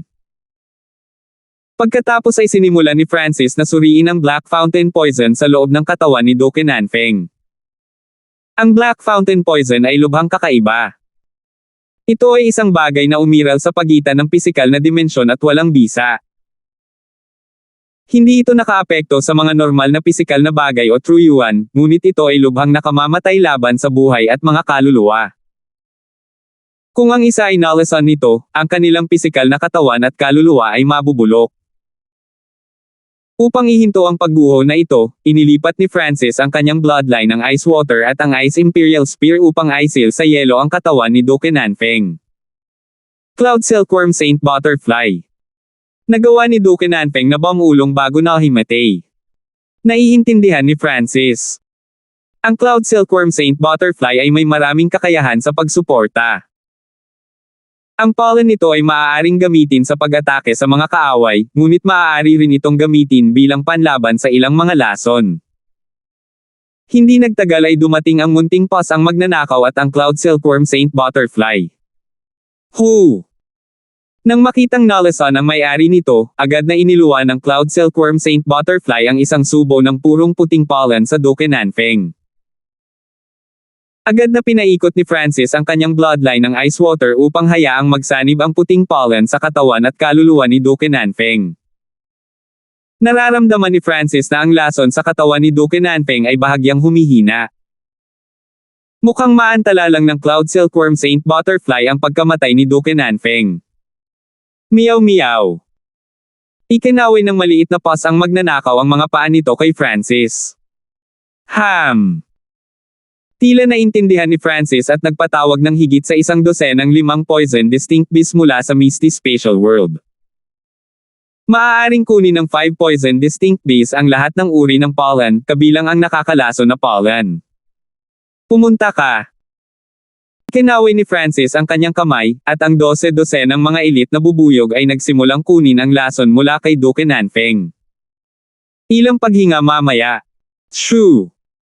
Ang isa sa 5 poison distinct beasts ay naging puddle ng itim na tubig at namatay pagkatapos ng ilang sandali. Ham! Effective daw. Nagpakita si Francis ng kakaibang ekspresyon. Ang Cloud Silkworm Saint Butterfly at ang kanyang Ice Seal ay maaantala lamang ang hindi maiiwasan, ngunit pagkatapos ng pagkamatay ng isa sa 5 poison distinct beasts, tila mas kaunti ang Black Fountain Poison sa katawan ni Duke Nanfeng. Ang iba pang mga bubuyog sa katawan ni Duke Nanfeng ay sunod-sunod na namatay. Upang magamit ang kanilang buong potensyal, nagpadala pa si Francis ng isang biking para pangunahan ang ilang piling bubuyog sa katawan ni Duke Nanfeng. Mabagal na lumipas ang oras, at naging mas maganda ang kulay ng mukha ni Duke Nanfeng sa pagkamatay ng bawat 5 poison distinct bee. Masasabing ipinagpalit nila ang isang buhay para sa isa pa. Hindi inaasahan ni Francis na magagamit ng 5 poison distinct beasts ang kanilang mga suicidal na kakayahan dito. Tila may naalala rin si Francis, at naglabas siya ng ilang puting petals ng green water sky lotus mula sa Misty Spatial World. Wenbo. Isang kalmado at malamig na layer ng puting liwanag ang nakapalibot sa talulot. Dinurog ito ni Francis at piniga ang juice habang binibigay niya ito kay Duke Nanfeng. Petal ng green water sky lotus. Nagpakita si Duke Nanfeng ng isang masayang ekspresyon. Narinig na niya noon ang green water sky lotus. Ang mga talulot ng lotus na ito ay kapaki-pakinabang para sa maraming bagay. Maaari nilang linisin ang katawan at kaluluwa pati na rin ang pagtaas ng estado ng pag-iral ng isang tao. May kakayahan din itong mag-alis ng lason. Pagkatapos inumin ng juice, isang manipis na layer ng puting liwanag ang kumikinang sa loob ng katawan ni Duke Nanfeng at pagkatapos ay tumakip sa kanyang katawan na parang namumulaklak na bulaklak. Idinagdag ito sa pagsisikap ng 5 poisonous distinct bees, ang Black Fountain Poison ay mabilis na naalis. Nagpakawala ng hininga si Francis. Kung namatay si Duke Nanfeng, makonsensya siya. Pagkatapos ng lahat, siya ang nakaakit sa 5 pinakamataas na emperor mula sa Nine Darkness Palace, at nakipag-away siya kay Demonic Emperor Luther sa mahabang panahon. Kung hindi ito ang kaso, kung gayon ang Supreme Emperor Dark Knight ay makakatagpo ng mas maraming pagtutol kapag kumilos. Francis, salamat. Kailangan mo ring mag-ingat at mag-ingat dahil kasama ka rin sa listahan ng Black Screen Corner. Tumingin si Duke Nanfeng kay Francis, pagkatapos ay pinadalhan siya ng isang pribadong mensahe kasama ang kanyang divine sense, mag-ingat. Baka bumalik muli si Supreme Emperor Dark Knight at patayin ka habang wala kang bantay. 871. Isang pangalawang pagpatay. Tumigil sandali si Francis bago tumawa. Sana babalik siya. Siya ay may magaspang na pagtatansya ng lakas ng Supreme Emperor Dark Knight. Ito ay halos kapareho ng antas ng Demonic Emperor na si Luther, ngunit nag-specialize siya sa assassination. Siya ay may kakayahang pumatay ng mga emperor sa parehong antas ng kanyang sarili sa isang suntok, ngunit hindi siya gaanong mahusay sa isang labanan. Kung handa si Francis para dito, lahat ng assassin ay sasalungat sa pamamagitan ng kanyang eye bloodline. Francis, huwag maliitin ang Supreme Emperor Dark Knight. Siya ay napakataas ng ranggo sa mga assassin ng Black Screen Corner, at mayroon siyang mataas na bounty. Mula sa kanyang ranggo, ang Supreme Emperor Dark Knight ay hindi bababa sa isang walang kapantay na emperor na may kapangyarihang labanan na malapit sa isang quasi-sacred lord. Umiling si Duke Nanfeng at nagbabala. Habang siya ay nasa pag-iisa, siya ay tinambangan ng Supreme Emperor Dark Knight, kaya alam niya kung gaano kalakas ang huli. Quasi-sacred lord. Nagsalubong ang mga kilay ni Francis. Alam niya na ang iba't ibang lugar ay may iba't ibang pangalan para sa bawat ranggo. Sa karagatang Kang, ang pinakamataas na emperor ay walang kapantay sa ibaba ng Mystic Light Realm. Gayunpaman, sa Lord Dynasty, mayroon pa ring ilang partikular na ranggo sa pagitan ng pinakamataas na emperor at sacred lords. Ang mga Void God Realm Emperors ay nahati sa 4 na tier. Ang una ay ang mga normal na emperor tulad ni Emperor Marduk at ang Cold Moon Emperor. Ang pangalawa ay ang mga pinakamataas na emperador tulad ni Queen Liduanmo. Ang ikatlo ay walang kapantay na mga emperador tulad ng Demonic Emperor na si Luther. Ang dapat tandaan ay ang Emperor of Death ay nasa antas ng isang walang kapantay na emperor. Ang ilan sa kanyang mga ipinagbabawal na pamamaraan ay naging dahilan upang maging maingat ang mga Sacred Lord, ngunit walang tiyak na ranggo para dito sa Kang Ocean. Gayunpaman, ang mga diskarte ng Soul Daw ng Emperor of Death at Eye of Death ay tinutulan ni Francis, na siyang nagbigay daan kay Francis na manalo. Ang parehong mga diskarteng iyon ay nagbigay daan din sa kanya na mabuhay ng napakatagal laban kay Francis dahil pamilyar siya sa Soul Daw, kaya naman kinailangan ni Francis na patayin siya. Kung ito ay anumang walang kapantay na emperor, si Francis ay maaaring ang natalo. Bukod sa tatlong iyon, mayroong pang-4 na tier Quasi-Sacred Lord. Ang Quasi-Sacred Lord battle power ay nasa antas ng Mystic Light Realm Sacred Lords. Ang layunin, kapangyarihan, o iba pang aspeto ng isang tao ay kailangang maihambing sa isang Mystic Light Realm Sacred Lord. Ang kaibahan ay hindi pa talaga sila naging Sacred Lord. Ang tier na si Duke Nanfeng ay inakala na ang Supreme Emperor Dark Knight ay isang walang kapantay na emperor na malapit sa isang quasi-sacred lord. Sa madaling salita, sa pagitan ng mga tier 3 at 4. Siyempre, ito ay tungkol lamang sa battle power. Hindi gaanong naglaro ang paglilinang. Kung ganoon talaga, ang lakas ng Supreme Emperor Dark Knight ay nalampasan ang Emperor of Death, Emperor Luther, at ako. Kumislap ang mga mata ni Francis. Ayon sa sukat ng battle power, nalampasan ni Francis ang pinakamataas na emperor at maihahambing ito sa isang walang kapantay na emperor. Totoo, noong nakipag-away siya kay Demonic Emperor Luther, ginamit lang niya ang kanyang Sacred Lightning Body, hindi ang kanyang eye bloodline o anumang pamamaraan ng soul. Pero isang bagay ang sigurado, ang lakas ni Francis ay hindi pa umabot sa yugto ng isang quasi-sacred lord. Ang lakas ng kanyang kaluluwa, kapangyarihan, at layunin ay may malinaw na pagkakaiba. Nangangahulugan ito na ang mga eksperto na may kapangyarihang labanan ng isang quasi-sacred lord ay magiging isang malaking banta kay Francis. Kalahating hakbang na lang ang layo ko para makalusot, pero at least nabuhay ako. Hanggat nakabawi ako, magkakaroon ako ng battle power ng isang quasi-sacred lord. Napabuntong hininga si Duke Nanfeng. Nang marinig iyon, parehong nagulat si Francis at ang silver-haired elder. Naramdaman ni Francis na ang aura ng kapangyarihan sa loob ng katawan ni Duke Nanfeng ay kalahating antas na mas mataas kaysa sa mga emperor, at ang layunin mula sa kanyang mga mata ay nalampasan din ang mga pinakamataas na emperor.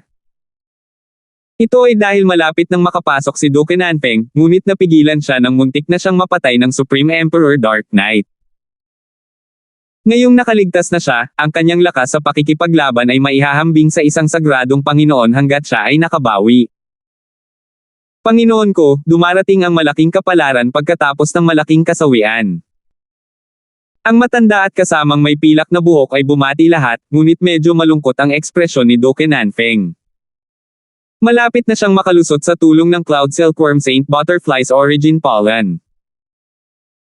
Gayunpaman, ang Cloud Silkworm Saint Butterfly ay maaari lamang magbigay ng isang tiyak na halaga ng origin pollen sa bawat oras, at tumagal ng hindi bababa sa 100 taon upang muling buuin. Nangangahulugan ito na hindi siya garantisadong makakalusot sa kanyang susunod na pagtatangka. Higit pa rito, nagkaroon ng kakaibang panuntunan kapag sinusubukang makapasok sa Mystic Light Realm. Kapag may nabigo, ang mga pagkakataong makalusot sa hinaharap ay magiging mas mababa. Tila, ito ay dahil bahagi ng kaluluwa at buhay ng isang tao ang gugugol kapag sinusubukang makapasok sa Mystic Light Realm. Kapag nabigo ang isa, hindi na ito mapunan. Sa makatuwid, ang sinumang emperador na sumubok na makapasok sa Mystic Light Realm ay magiging lubhang maingat. Walang sino man ang gagawa ng isang pagtatangka maliban kung sila ay ganap na tiwala. Nangangahulugan din ito na ang mga kayamanan na maaaring magpalaki ng pagkakataong makapasok sa Mystic Light Realm ay napakabihirang at isang bagay na kakalabanin ng malalaking puwersa ng Lord Dynasty. Si Francis lamang ang nakakita ng bahagyang pagbabago sa ekspresyon ni Duke Nanfeng. Mayroon pa akong 10 bahagi ng 100 Origin Sacred Honey na natitira. Mas makabubuti kung mag-iwan ako ng 3 para sa sarili ko para sa Sacred Lightning Body at makapasok sa Mystic Light Realm, binalak ni Francis. Habang lumalakas siya, napagtanto niya kung gaano kahalaga ang 100 Origin Sacred Honey.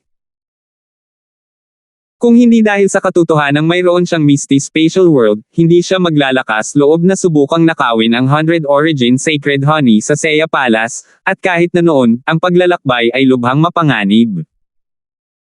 Sa loob ng Secret Cultivation Chamber, pinrotektahan ni Francis, ang silver-haired, at kumpanya si Duke Nanfeng sa loob ng 4 o 5 araw. Ito ang mungkahi ng matanda na may pilak na buhok kung sakaling bumalik si Supreme Emperor Dark Knight. Dahil hindi pa nakaka-recover si Duke Nanfeng, ang kanyang lakas sa pakikipaglaban ay maihahambing lamang sa isang normal na emperador, kaya kailangan niya ng proteksyon hanggang sa siya ay gumaling. Medyo nakonsensya si Francis. Pagkatapos ng lahat, siya ay nagdulot ng maraming pagkawasak sa Duke's Palace. Sa nakalipas na 4 o 5 araw, nakatuon si Duke Nanfeng sa pagbawi. Sa panahong ito, hindi bumalik ang Supreme Emperor Dark Knight. Kahit na walang napakaraming eksperto na nagsama-sama, hindi pa rin babalik ang Supreme Emperor Dark Knight dahil mayroon siyang panuntunan na isang beses lang umatake. Aking Panginoon, ang Cloud Silkworm Saint Butterfly ay malapit ng ganap na gumaling. Bago siya umalis, ikinaway ni Francis ang kanyang kamay at ibinigay ang Cloud Silkworm Saint Butterfly sa silver-haired elder. Meow meow. Ang munting pasang magnanakaw at ang Cloud Silkworm Saint Butterfly ay nagtulak sa isa't isa ng walang gana. Sa sandaling ito, may naisip si Francis, may ipagpalit ba siya sa Cloud Silkworm Saint Butterfly. Gayunpaman, sa pag-iisip tungkol dito, ang Cloud Silkworm Saint Butterfly ay may bloodline ng 10,000 ancient races at may malakas na kakayahan sa pagsuporta. Paano posibleng pumayag si Duke Nanfeng? Maaaring hindi ito ipagpalit ni Duke Nanfeng kahit na kinuha ni Francis ang 100 Origin Sacred Honey. Ang Cloud Silkworm Saint Butterfly ay may parehong halaga kay Duke Nanfeng gaya ng ginawa ng maliit na paws ang magnanakaw kay Francis. Itong Francis. Tumingin si Duke Nanfeng sa direksyon kung saan umalis si Francis. Ang Cloud Silkworm Saint Butterfly sa kanyang mga kamay ay tila talagang gusto si Francis at ang maliit na paws ang magnanakaw. Masasabi rin ni Duke Nanfeng kung gaano kaakit-akit ang Cloud Silkworm Saint Butterfly kay Francis. Panginoon, ang Black Screen Corner ay isa sa 3 malalaking organisasyon ng Underworld, ngunit neutral sila. Sino ang kukuha sa kanila? Hindi naiwasang magtanong ng matanda na kulay pilak ang buhok. Maaaring hulaan ng isa na ito ay isang tao sa Royal Court. Mayroong ilang mga paksayon sa loob ng Royal Court, at ang iba't ibang mga prinsipe ang namamahala sa kanila. Sa ngayon, kakaunti lamang ang mga prinsipe na may kakayahang lumaban para sa trono, at bawat isa ay may malakas na puwersa sa likod nila. I've always stayed neutral. But a while ago, the 8th prince came to visit me. May mga tao na ayaw akong makalusot at maapektuhan ang balanse ng Great Gun Royal Court. Huminga ng malalim si Duke Nanfeng habang nakakunot ang kanyang mga kilay. Ang panloob na labanan sa pagitan ng Great Gun Imperials ay napakasalimuot, kaya wala rin siyang tiyak na sagot. Pumasok si Francis sa isang gusaling may hardin sa Duke's Palace. Sa loob ng gusali, ikinaway ni Francis ang kanyang kamay, at lumitaw ang isang malaking multi-colored sticky rice dumpling. Ang malagkit na bigas dumpling ay nahihirapan, ngunit walang gaanong lakas para dito. Nakita ng kaliwang mata ni Francis ang sticky rice dumpling at nakita ang magandang babae na nakasuot ng dark green na robe sa loob. Kung gusto siya ni Francis na patayin, hindi pa siya mabubuhay hanggang ngayon. Pagkatapos ng pag-atake ng Nine Darkness Palace, nais ni Francis na iwan ang isang tao na buhay para matanong niya sila. Ang aura ng babaeng ito sa dark green ay iba sa iba pang 4 na Peak Emperors, kaya nagpa siya si Francis na hayaan siyang mabuhay. Siyempre, hindi naging mabait si Francis sa kanyang mga kaaway. Tingnan ng ang Diyos mata. Ang kaliwang mata ni Francis ay naglabas ng surge ng Purple Eye Bloodline Power na bumuo ng Purple Whirlpool. Isang ipinagbabawal na enerhiya ng soul daw ang pumuno sa hangin. Hindi maganda. Sa loob ng dumpling ng malagkit na bigas, nanginginig si Clarissa habang nanlamig ang kanyang puso. Ang kanyang kaluluwa ay natatakpan ng malamig na kapangyarihan, at hindi niya napigilan ang kanyang kaluluwa na umalis sa kanyang katawan. Kung siya ay nasa kanyang tuktok, siya ay may kakayahang lumaban, ngunit siya ay malubhang nasugatan at naapektuhan pa rin ng Dream Pollen, kaya ang kanyang lakas sa pakikipaglaban ay kapansin-pansing humina. Sa 1 o 2 hininga lang, nahugot na ang Yuan Soul ng babae. Hindi. Naramdaman ni Clarissa na ang kapangyarihan ng kaluluwa ay parang isang Diyos na hindi kayang labanan. Sure. Sa isang iglap, ang kaluluwa ni Clarissa ay sinipsip sa sukat ng kaliwang mata ni Francis. Pagkatapos pumasok sa dimensyon ng kanyang kaliwang mata, magagawa ni Francis ang anumang bagay sa kaluluwa ni Clarissa. Boom! Boom! Boom! Si Francis ay unang nagpalipat-lipat ng ilang God Tribulation Lightning at dumagundong ito sa kaluluwa ni Clarissa. Halos himatayan ang kaluluwa ni Clarissa. Dark Heart Seal. Ang kaliwang mata ni Francis ay nagsimulang bumuo ng purple seal ng kidlat na may aura ng God Tribulation Lightning, at itinatak niya ito sa kaibuturan ng kaluluwa ni Clarissa. Ang dahilan kung bakit niya dinala ang kaluluwa ni Clarissa sa dimensyon ng kanyang kaliwang mata ay upang mapataas ang rate ng tagumpay ng Dark Heart Seal. Pagkatapos ng lahat, ang huli ay isang Peak Emperor, kaya malakas ang kanyang kaluluwa. Nakikiusap ako sa iyo. Huwag. Ang kamalayan ni Clarissa ay nasa bingit ng himatayan, at gusto pa niyang magpakamatay, ngunit sa dimensyon ng kaliwang mata ni Francis, wala siyang kontrol sa sarili. Makalipas ang ilang hininga, ang Dark Heart Seal ni Francis ay naitatak sa kaibuturan ng kaluluwa ni Clarissa. Sure! Sa isang pag-iisip, ang kaluluwa ni Clarissa ay bumalik sa kanyang katawan. Makalipas ang kalahating araw. Guro, ako ay tinatawag na Clarissa, at ako ang Pavilion Master ng Ocean Smoke Pavilion. Ako ang may pananagutan sa impormasyon malapit sa mga karagatan para sa Nine Darkness Palace. Isang tahimik at banal na babaeng half-luhod sa harap ni Francis. 872. Guro, ako ay tinatawag na Clarissa, at ako ang Pavilion Master ng Ocean Smoke Pavilion. Ako ang may pananagutan sa impormasyon malapit sa mga karagatan para sa Nine Darkness Palace. Ang babae ay napapaligiran ng isang layer ng liwanag ng buwan at may purong aura, na para bang isa siyang diyosa sa ilalim ng buwan. Walang sino man ang aasahan na ang kalahating nakaluhod na dilag na ito ay isang pinakamataas na emperador at pinuno ng isang 2-star na kapangyarihan. Ocean Smoke Pavilion. Sabihin mo sa akin. Nagpahayag si Francis ng nagulat at masayang ekspresyon. Ang pagkakakilanlan ni Clarissa ay lumampas sa kanyang naisip. Siya talaga ang Pavilion Master ng isang 2-star force. Siya ay mas bata rin kaysa sa karamihan ng mga emperador ngunit may kapangyarihang labanan ng isang pinakamataas na emperador. Mula dito, makikita ng isa na siya ay may talento. Si Clarissa ay masunaring nagsimulang magsalita tungkol sa Ocean Smoke Pavilion habang si Francis ay nakinig at nagsimulang bumuo ng isang plano. Ang Ocean Smoke Pavilion ay umiral ng ilang dosenang milenyo. Noong nagsimula ito, hindi ito isang puwersa na nakatutok sa paglilinang, kundi isang puwersang nangongolekta ng impormasyon. Ang ahensya ng impormasyon na ito ay nagsimulang mag-recruit ng higit pang mga miyembro, at ito ay naging isang tumataas na 2-star na kapangyarihan. Gayunpaman, ang oras ng kanilang pagtaas ay hindi pinalad. Noong sinusubukan nilang palawakin, nakilala nila ang Nine Darkness Palace, na sinusubukang buhayin. Ang Nine Darkness Palace ay ang nangungunang demonic Dao Force ng Great Gunlord Dynasty. Ito ay dating isang 4-star na kapangyarihan, at nais nitong bumalik sa mga araw ng kaluwalhatian nito. Ilang dosenang taon lang ang nakalipas, ang Ocean Smoke Pavilion ay naging subordinate na puwersa ng Nine Darkness Palace. May mga 10 higit pang puwersa na katulad ng Ocean Smoke Pavilion na mga subordinate forces din ng Nine Darkness Palace, paggunita ni Clarissa. Sa totoo lang, pagkatapos pagbabantaan ng Nine Darkness Palace na maging isa sa mga subordinate na puwersa nito, mas lumakas ang Ocean Smoke Pavilion dahil sa suportang natanggap nito. Higit pa rito, habang ang 10,000 Sacred Clan ay humina at nawalan ng kontrol sa lugar, ang Ocean Smoke Pavilion ay mas malapit sa pagiging isang peak 2-star force. Hindi napigilan ni Francis ang kanyang dila nang marinig niya iyon. Kahit na hindi na sila 4-star power, nagawa pa rin ng Nine Darkness Palace na maabot ang lahat hanggang dito. Isang ahensya ng impormasyon ang kailangan ni Francis ngayon. Paano ang kontrol mo sa Ocean Smoke Pavilion?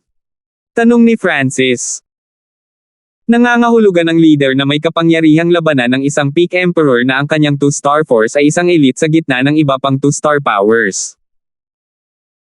Ang Nine Darkness Palace ay nakatutok sa gitnang hilagang rehiyon ng kontinente, kaya mayroon akong humigit kumulang 60 hanggang 70% na kontrol sa Ocean Smoke Pavilion. Gayunpaman, may ilang mga eksperto at especially iyan ng Nine Darkness Palace. Nagpakita si Clarissa ng kakaibang tingin habang hinuhulaan niya ang gustong sabihin ni Francis. Hindi mahirap hulaan kung ano ang gusto ni Francis, ngunit pagkatapos na alipinin ng Dark Heart Seal, sinunod ni Clarissa ang lahat. Gusto kong bumalik ka sa Ocean Smoke Pavilion at linisin ang lason na ang Nine Darkness Palace. Simula ngayon, ang Ocean Smoke Pavilion ay iiral na para pagsilbihan ako. Walang emosyong sabi ni Francis habang nagiging malinaw ang plano sa kanyang puso. Sa simula pa lang ng kanyang cultivation, si Francis ay palaging pinoprotektahan ng ibang puwersa. Noong nasa Marshall Path siya, miyembro siya ng Hanford family ng Sunfeather City. Pumasok siya sa Broken Moon Clan sa tulong ni Lord Guanjen. Mula doon, Flooding Lake City. Ang Iron Blood Religion. Ang Mystic True Sacred Clan. Kahit ngayon, si Francis ay pinoprotektahan ng Dux Palace, na dahil ang pagkakakilanlan ni Doke Nanpeng ay natatangi, na pumipigil sa mga normal na puwersa na kumilos sa ibabaw. Hindi ako makakapunta sa Duanmo family ngayon. At saka, nagpadala na ako ng sulat sa Duanmo family, at nakilala ako ni Angelica sa Divine Illusion Dimension. Ang mga mata ni Francis ay kalmado. Sa tuwing hindi siya hinahabol ng isang tao, siya ay pinoprotektahan ng ibang puwersa. Ngayon, gusto niyang lumikha ng sarili niyang superpower. Ipapakalat ko ang puwersang ito sa langit at lupa at pamamahalaan ang mundo. Sa hinaharap, walang sino man ang makakapagbanta sa sino mang may kaugnayan sa akin. Lalong lumakas ang pagnanais ni Francis. Ang paglikha ng kanyang sariling puwersa ay lubhang kapaki-pakinabang. Halimbawa, paghahanap ng mga mapagkukunan o pagmamanman ng mga lihim na sukat. Oo, guro. Gagawin ko ang gusto mo, ngunit hindi ko magagarantiya na walang anumang pagtutol sa proseso, maingat na sabi ni Clarissa. Sa pamamagitan ng Dark Heart Seal, naramdaman niya kung gaano kaambisyoso si Francis. Sasamahan kita sa Ocean Smoke Pavilion at tutulong sa lahat ng bagay doon. Bagamat malakas ang Nine Darkness Palace, hindi sila maaaring magpadala ng masyadong maraming tao dito.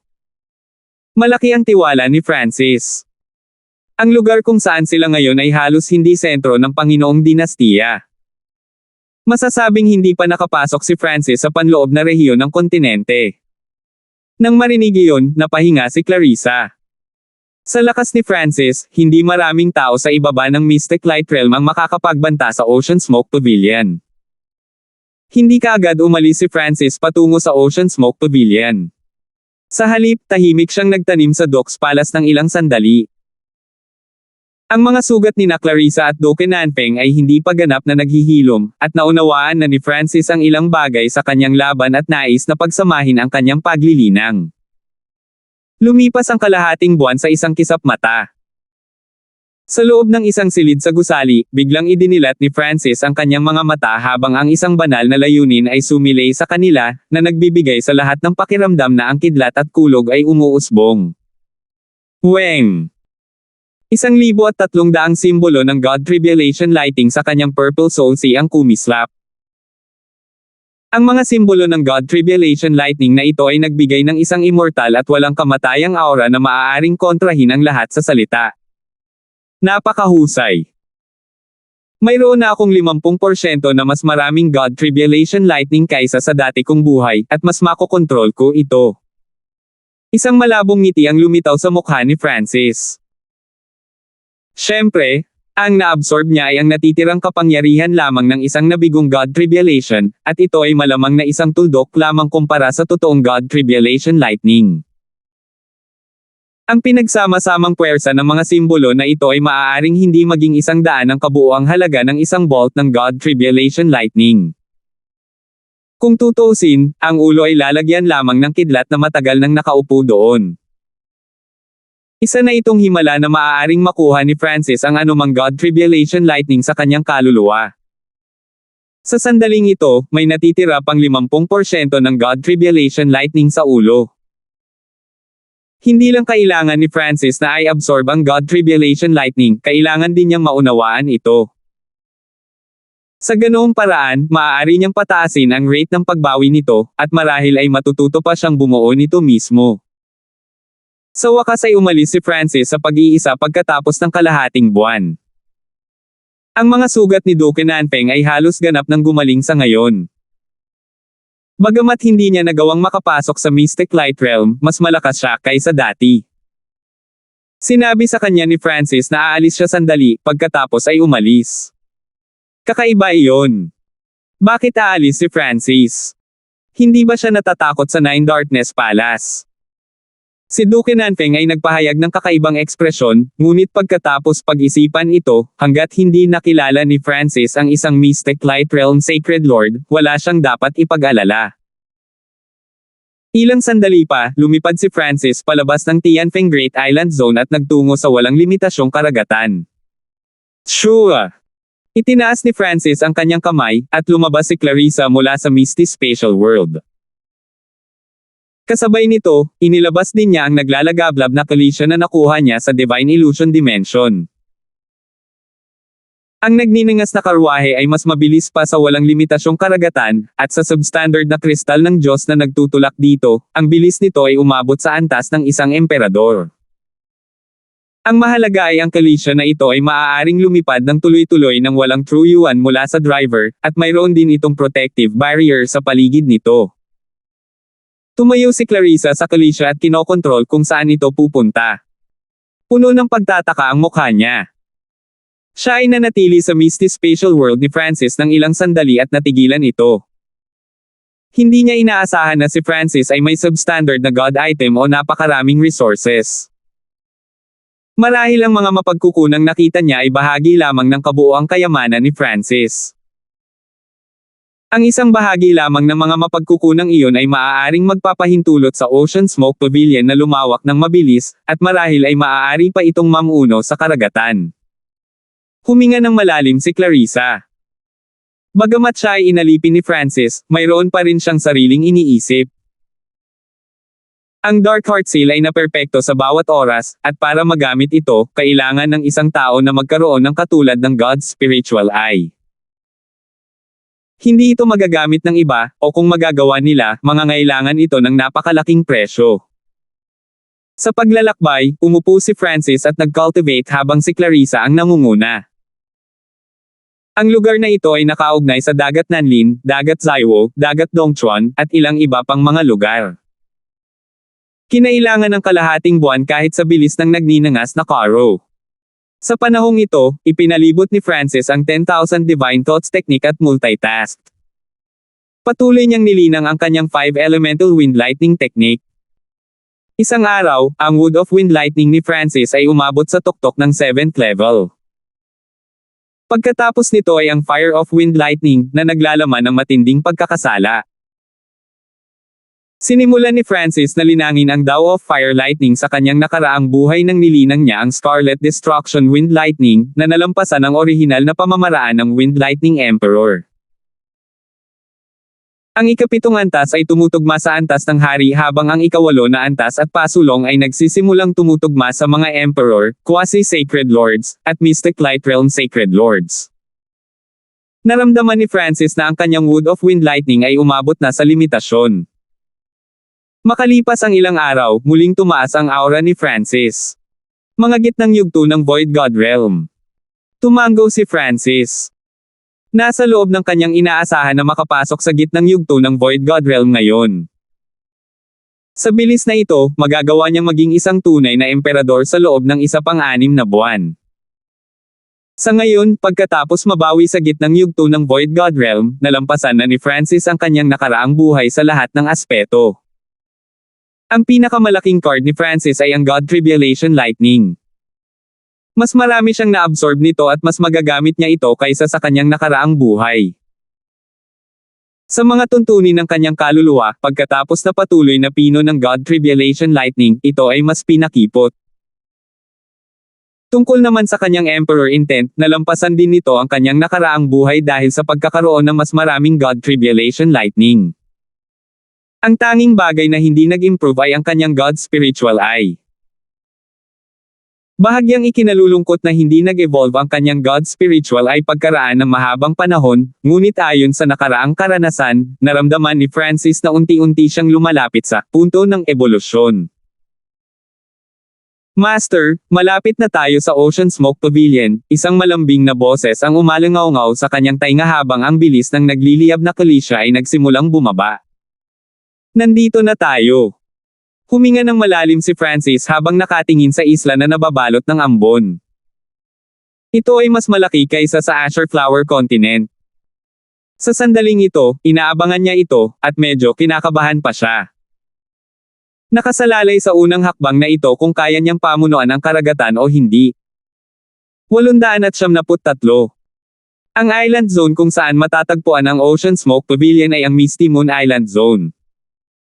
Ang islang zone na ito ay lubhang kakaiba, at ito ay napaka-rural. Walang masyadong isla sa malapit.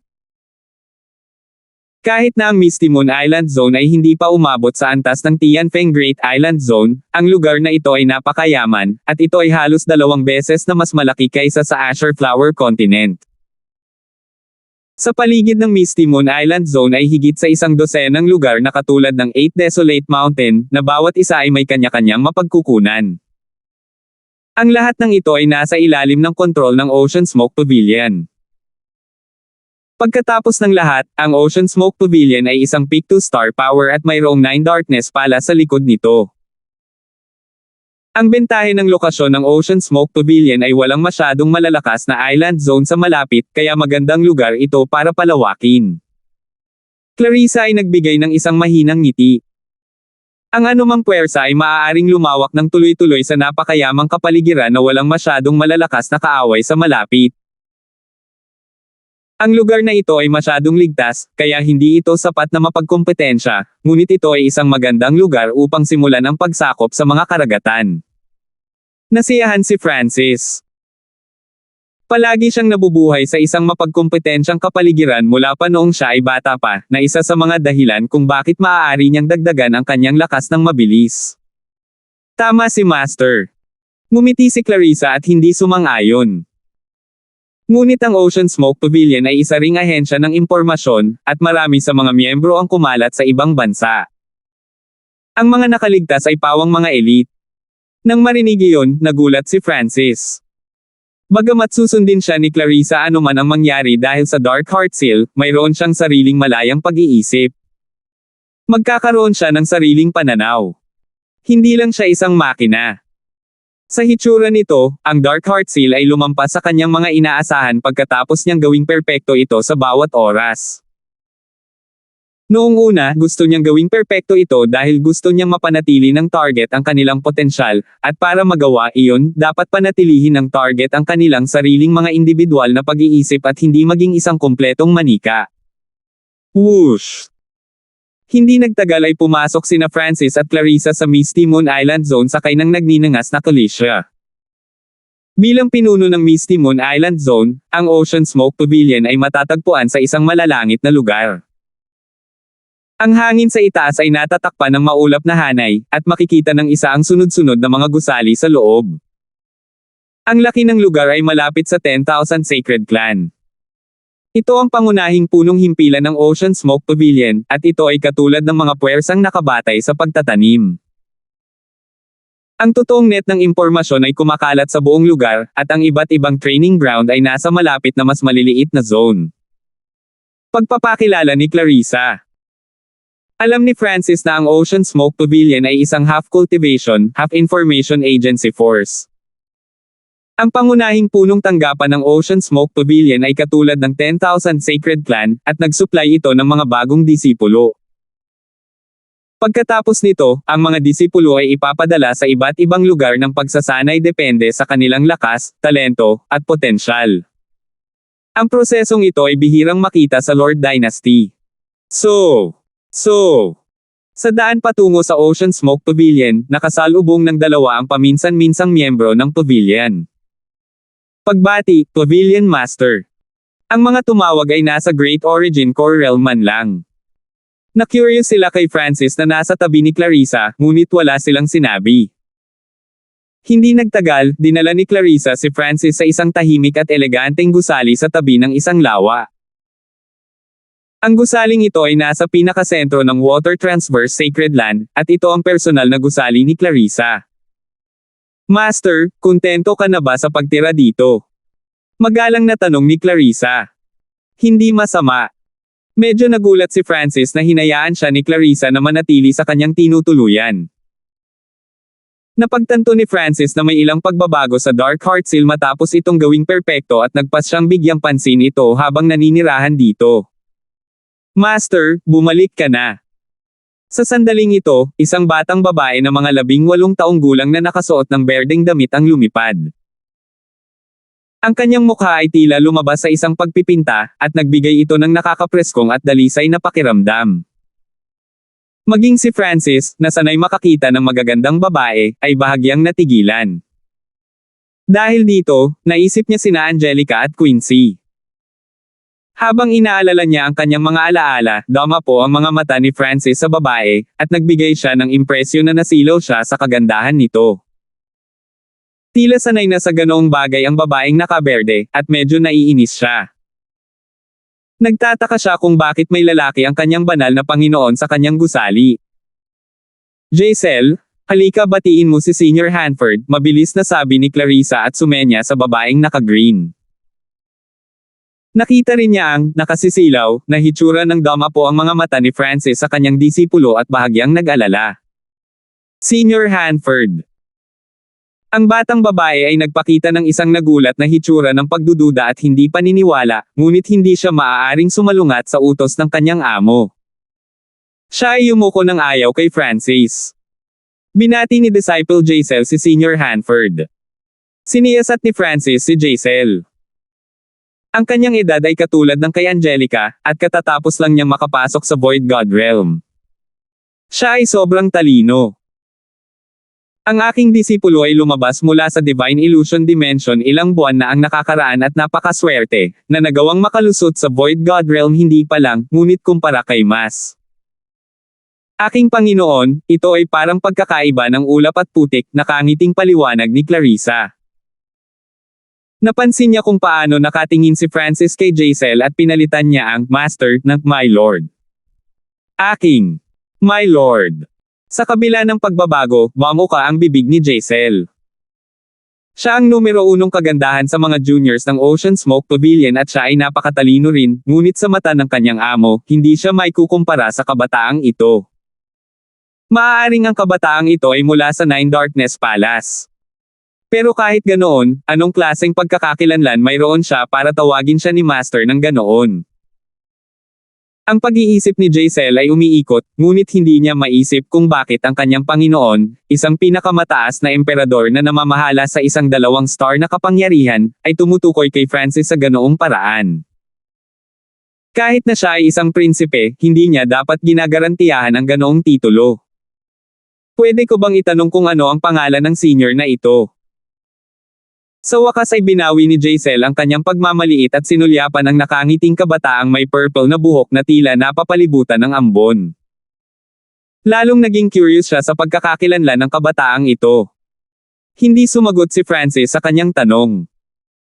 Bigla niyang naalala ang isang bagay bago nagsalita kay Clarissa, dapat tayong kumilos sa lalong madaling panahon kung hindi ay malalaman ng mga bastard ng Nine Darkness Palace ang aking pagkakakilanlan at tumakas. Nakalimutan ko ang tungkol dito. Si Clarissa ay nagpahayag ng pagkakasala. Hindi gaanong lihim na si Francis ay ang left-eyed Heavenly Emperor na nakapatay ng ilang Peak Emperor at tinalo ang Demonic Emperor na si Luther. Agad namang nagbigay ng utos si Clarissa. Give the order to lock down the entire pavilion. Walang makakaalis, makapasok lang sila. Patayin lahat ng lumalaban dito. Unang tinataka ni Clarissa ang pangunahing punong tanggapan ng buong Ocean Smoke Pavilion. Ang utos na ito ay natupad kaagad. Bilang ang tanging pinakamataas na emperor ng Ocean Smoke Pavilion, ang kontrol ni Clarissa dito ay napakalakas. Personal niyang tiningnan ang buong lockdown. Whoosh! Whoosh! Ang ilan sa mga miyembro ng upper echelon ng Water Transverse Sacred Land ay naalarma at lumipad sa himpapawid upang makipagkita kay Clarissa. Pavilion Master, anong nangyari? Bakit ka nag-initiate ng lockdown? Hindi ito nangyari sa Water Transverse Sacred Land nang hindi bababa sa ilang dosenang taon. Ang mga miyembro ng upper echelon na ito ay nakipag-usap sa isa't isa. Hindi sumagot si Clarissa. Hinintay lang niyang matapos ang lockdown. Pagkatapos ay nagbigay siya ng utos na magtipon ang lahat ng mga miyembro ng upper echelon. Sino man na isang half-step king o mas mataas, pumunta sa Sky Palace. Ang mga utos ni Clarissa ay sunod-sunod na ipinadala. Walang sumalungat sa kanya, ngunit dahil walang nakakaalam ng dahilan, nagsisimula ng kumalat ang isang tense na kapaligiran sa Ocean Smoke Pavilion. Napagtanto ni Jaisel na ang maigting na kapaligiran na ito ay dahil sa mahiwagang kabataang may lilang buhok. Ang itaas na echelon ng Ocean Smoke Pavilion ay nagtipon sa Sky Palace. Nakaupo si Clarissa sa pinakaharap ng palasyo, ngunit may isang binata na may purple na buhok na nakasandal sa sulok ng pader sa likod niya. Ang kabataang nakasandal ng tamad sa dingding ay namumukod tango sa tense na ito. Marami sa mga miyembro ng upper echelon ng Ocean Smoke Pavilion ay tumingin sa misteryosong kabataang ito nang may pagkamausisa, habang ang isang maliit na bilang ng mga tao ay tumingin sa batang may lilang buhok na ito na may mga nalilitong mata. Mayroong humigit kumulang 9 na eksperto sa Void God Realm mula sa Ocean Smoke Pavilion. Hindi ito ang kanilang kabuoang halaga dahil ang ilan ay kumalat sa ibang lugar. Gayunpaman, 3 demonic na aura ang kitang-kita sa mga miyembro ng upper echelon na ito ng Ocean Smoke Pavilion. Ang 3 demonic na aura na ito ay nagmula sa isang Void God Realm Emperor at 2 hari. Clarissa, bakit mo kaming lahat pinatawag dito? Ang demonic daw Emperor ay malamig na ngumisi habang ang kanyang kapangyarihan ng demonyo ay nagpayanig sa buong Sky Palace. Habang iginagalang ng iba ang lakas ni Clarissa, ang demonic daw Emperor na ito ay hindi. Ito ay isang emperador na ipinadala dito ng Nine Darkness Palace. Sa madaling salita, narito ang emperador na ito para pangasiwaan ang Ocean Smoke Pavilion. Mula ngayon, opisyal na aalis ang Ocean Smoke Pavilion sa Nine Darkness Palace. Hindi nagabala si Clarissa sa demonic daw Emperor habang ang malamig niyang boses ay umalingaw-ngaw sa Ocean Smoke Pavilion. Agad na tumahimik ang Ocean Smoke Pavilion, pagkatapos ay umungal sa galit ang mga miyembro ng Nine Darkness Palace na nandito. Clarissa, anong lakas ng loob mong ipagkanulo ang Nine Darkness Palace? Gusto mo lang sirain ang Ocean Smoke Pavilion. Ang demonic daw Emperor at iba pang mga eksperto ng Nine Darkness Palace ay umungol. Bukod doon, mayroon ding iba na malapit sa Nine Darkness Palace na sinisi si Clarissa. Nagkatinginan sina Clarissa at Francis nang maalala nila ang lahat ng nagtanong sa kanya ngayon. Ang mga may-ari ng mga boses na ito ay maaaring mula sa Nine Darkness Palace o malapit dito. Hindi ba natatakot si Master sa Nine Darkness Palace? Si Jaisel sa berdeng damit ay natulala. Paanong hindi malalaman ni Clarissa ang mga kahihinatnan ng pagtataksil sa Nine Darkness Palace? May maaasahan kaya si Clarissa para gawin niya ang desisyong ito? Ang demonic daw Emperor at ang iba pang mga eksperto ng Nine Darkness Palace ay may malamig na mga mata habang nakatingin sila sa tahimik na binata na may purple na buhok sa sulok ng bulwagan. Hindi nila alam kung bakit, ngunit ang kabataang ito ay nagbigay sa kanila ng pamilyar na pakiramdam kahit na hindi pa nila siya nakita noon. 894. Sino ang misteryosong kabataang iyon? Bakit pakiramdam ko napaka-pamilyar niya? Mukhang medyo kamukha niya yung nasa report namin. Hindi lang ang demonic daw Emperor at ang mga mula sa Nine Darkness Palace ang tumingin kay Francis. Maging ang ilan sa iba pang mga upper echelon na miyembro ng Ocean Smoke Pavilion ay tumingin sa kanya. Ang dahilan kung bakit biglang nagbago si Clarissa ay malamang na nauugnay sa kabataang ito. Kabataang may purple-haired. Napakabata na Void God Realm King. Siya kaya ang taong dapat patayin ng Nine Darkness Palace at Pavilion Master. Nanginginig ang puso ng ilang miyembro ng upper echelon. Alam nila ang ilang impormasyon tungkol sa pagkakakilanlan ni Francis ngunit hindi sila sigurado. Siya kaya ang mga ekspresyon ng demonic daw Emperor at ng iba pang 2 Void God Realm Kings ay kapansin-pansing nagbago. Ang pag-iisip lamang na ito ay nagdulot ng malamig na pawis sa kanilang mga noo. Maliit na bilang lamang ng mga tao ang nakakaalam na ang demonic emperor na si Luther ay natalo ni Francis. Siya. Sino siya? Ang pagbabago sa ekspresyon ng mga miyembro ng upper echelon ay nahulog sa mga mata ni Jaisel. Sumilay sa kanyang mga mata ang pagkagulat nang bigla niyang napagtanto na ang batang ito na may purple na buhok ay katulad ng isang henyo na kamakailan ay tumaas sa ranggo ng Imperial Genius. Ang henyong iyon ay mayroon ding purple na buhok at naging tanyag pagkatapos ng Divine Illusion Dimension, ngunit kahit na ang kabataang iyon, hindi pa rin sapat para sa kanyang amo na magbago ng husto o mabago ng husto ang mga ekspresyon ng mga miyembro ng Nine Darkness Palace.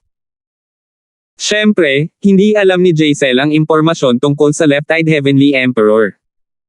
Ikaw si Francis. Solemn na ang ekspresyon ng demonic daw Emperor habang tinitingnan niya ang may kulay ubing buhok na kabataan sa sulok. Ang 2 hari sa kanyang kaliwat kanan ay lubhang maingat. Francis. So siya yun. Bumilis ang tibok ng puso ni Jaisel. Naging ika-8 siya sa ranking ng Imperial Genius pagkatapos ng Divine Illusion Dimension, at tila ang ranking na ito ay nakabatay pa rin sa katotohanang walang nakakaalam ng kanyang tunay na lakas. Si Jaisel ay isa ring henyo na lumabas sa Divine Illusion Dimension. Bagamat hindi pa siya nakapasok sa Seiya Palace, nakuha pa rin niya ang malaking kapalaran. Natigilan siya nang mabalitaan niya ang nangyari sa Seiya Palace. Ang panganib at swerteng naranasan niya ay walang katumbas. Kapag binanggit ang Seiya Palace, walang sino man ang maaaring baliwalain ang purple-haired demonic duo. Malamang, sila ang pinakamalaking nanalo ng Seiya Palace. Gayunpaman, hindi alam ni Jaisel na si Francis ay hindi lamang isang junior, siya rin ang left-eyed Heavenly Emperor. Sa sandaling ito, huminga siya ng malalim habang sinisiyasat ang misteryosong kabataan na lumilitaw lamang sa mga alingawngaw. Tama, ako si Francis. Sa wakas ay siniyasat ni Francis ang 3 eksperto sa Void God Realm ng Nine Darkness Palace. Ang nag-iisang emperor na naruroon ay hindi kahit isang peak emperor, kaya hindi interesado si Francis. Left-eyed Heavenly Emperor Francis. Tumakbo. Nawalan ng kulay ang mga ekspresyon ng 3, at sinubukan nilang tumakbo ng walang pag-aalinlangan. Ang reaksyong ito ay nabigla sa karamihan ng iba pang mga miyembro ng upper echelon sa loob ng bulwagan. Anong nangyayari? Napatulala si Jaisel. Ang tanging ginawa ni Francis ay sabihin ang kanyang pangalan, at ang 3 miyembro ng Nine Darkness Palace ay natakot na walang kaalam-alam. Gusto mong tumakbo? Malamig na tumawa si Clarissa at aaksyon na sana. Let me handle it, biglang nagsalita ang may purple-haired youth sa sulok. Si Clarissa at ang iba pang upper echelon na miyembro ng Ocean Smoke Pavilion ay may kakayahang patayin ang 3 mula sa Nine Darkness Palace, ngunit hindi ito magiging madali. Higit pa rito, magdudulot ito ng pagkawasak. Sa sandaling magsalita siya, lumabas ang banal na liwanag mula sa mga mata ni Francis, at tila dumagsa ang kulog sa buong soul dimension. Boom! Boom! Ang banal na liwanag ay naging 2 transparent na sinag ng lilang kidlat na bumaril sa mga kaluluwa ng 2 demonic Dao Kings. Arg! Arg! 2 hiyawan ang tumunog sa soul dimension, at naramdaman ng upper echelon ng Ocean Smoke Pavilion ang pagkamatay ng 2 King Yuan souls. Nakita pa ng ilang divine senses na naging abo ang mga kaluluwa ng 2 demonic Dao Kings. Flop! Flop! 2 ganap na hindi nasakta na katawan ng 2 demonic Dao Kings ang nahulog mula sa langit, ang kanilang mga kaluluwa ay nawasak. C. Huminga ng malamig ang mga miyembro ng upper echelon ng Ocean Smoke Pavilion.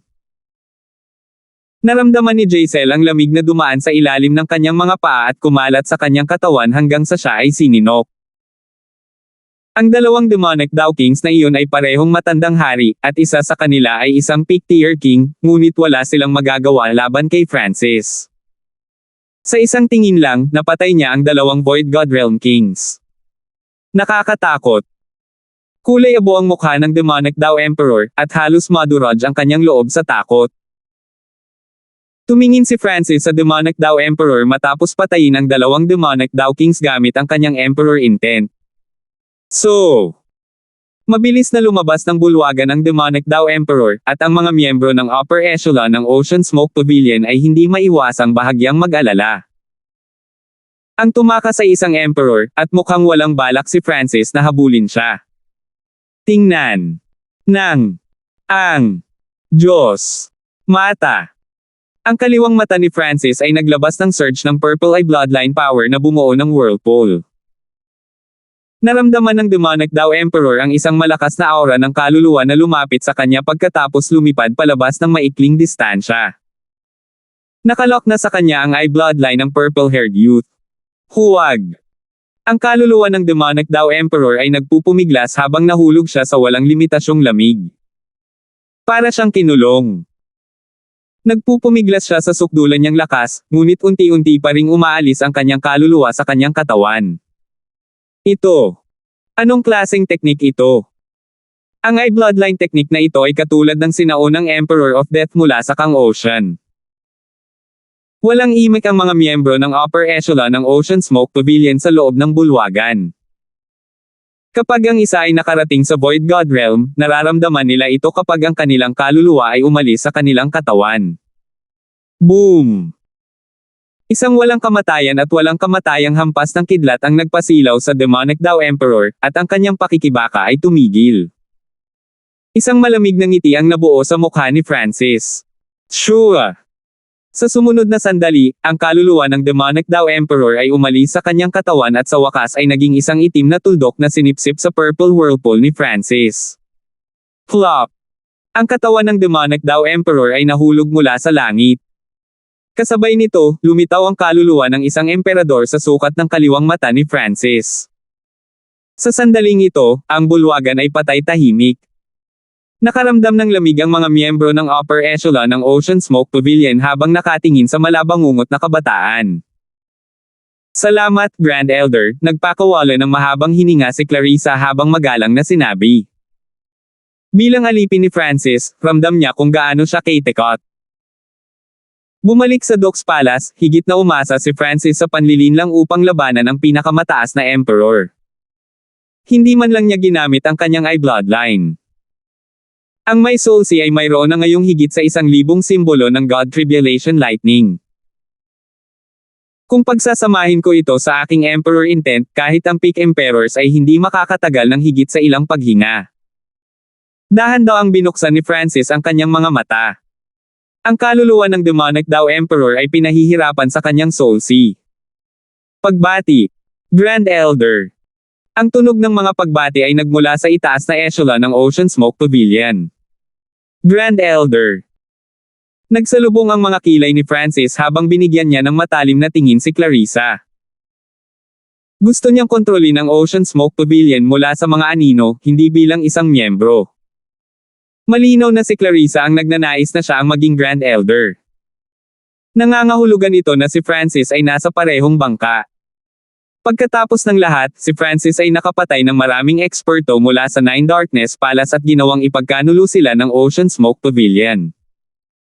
Kung wala siyang pakialam sa Ocean Smoke Pavilion, kamatayan lamang ang naghihintay sa kanila. Oh well, ako na ang magiging Grand Elder kung ganoon, pero kaya mo ang lahat ng problema. Napabuntong hininga si Francis. Ang mga Grand Elder ay may higit na kapangyarihan kaysa sa Pavilion Leader.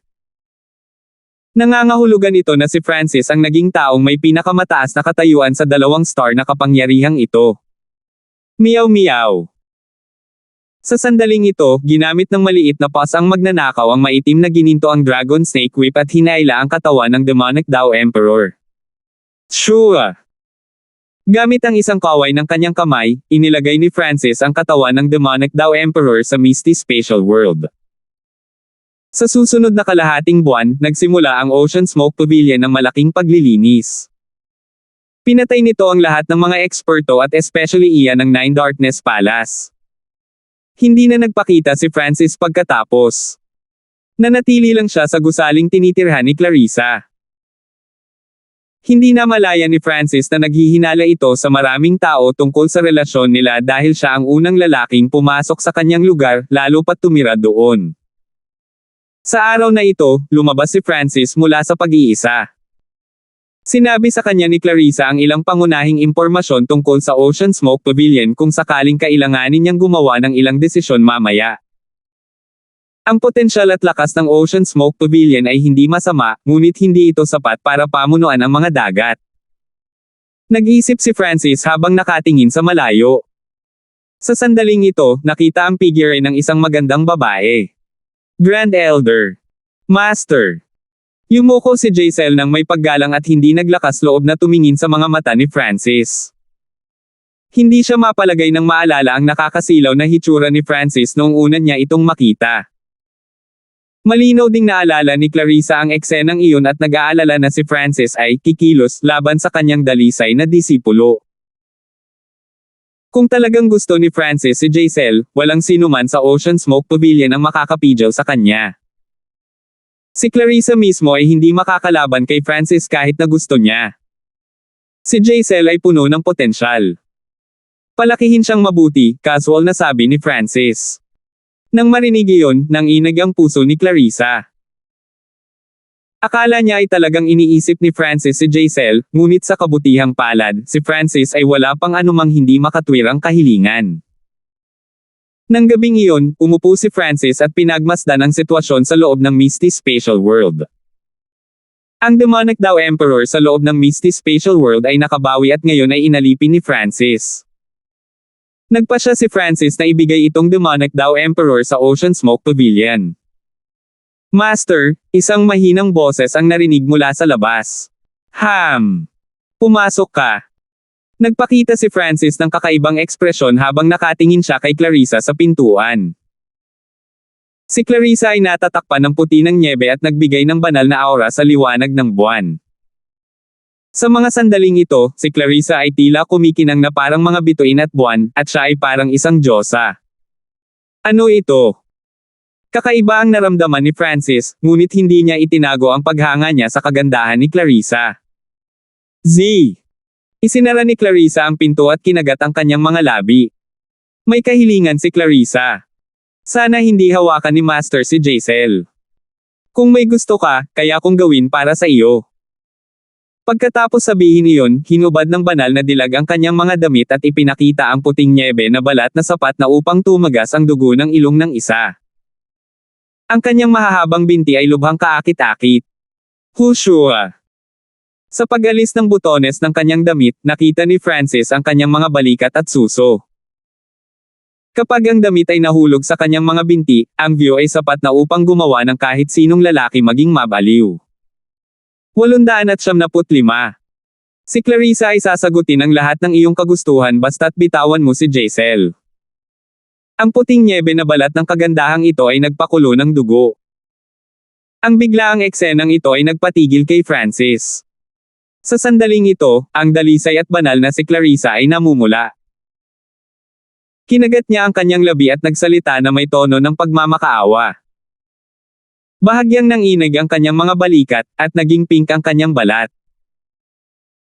Ang kanyang mabungang mga suso ay labis na nakakaakit, at ang kanyang pares ng mapuputing binti ay sapat na upang mabaliw ang isa. Sapat na ang eksenang ito para maging malabog ang sinumang lalaki. Maging ang bibig ni Francis ay natuyo nang makita niya ito, at nagsimulang kumalat ang init mula sa kanyang pribado.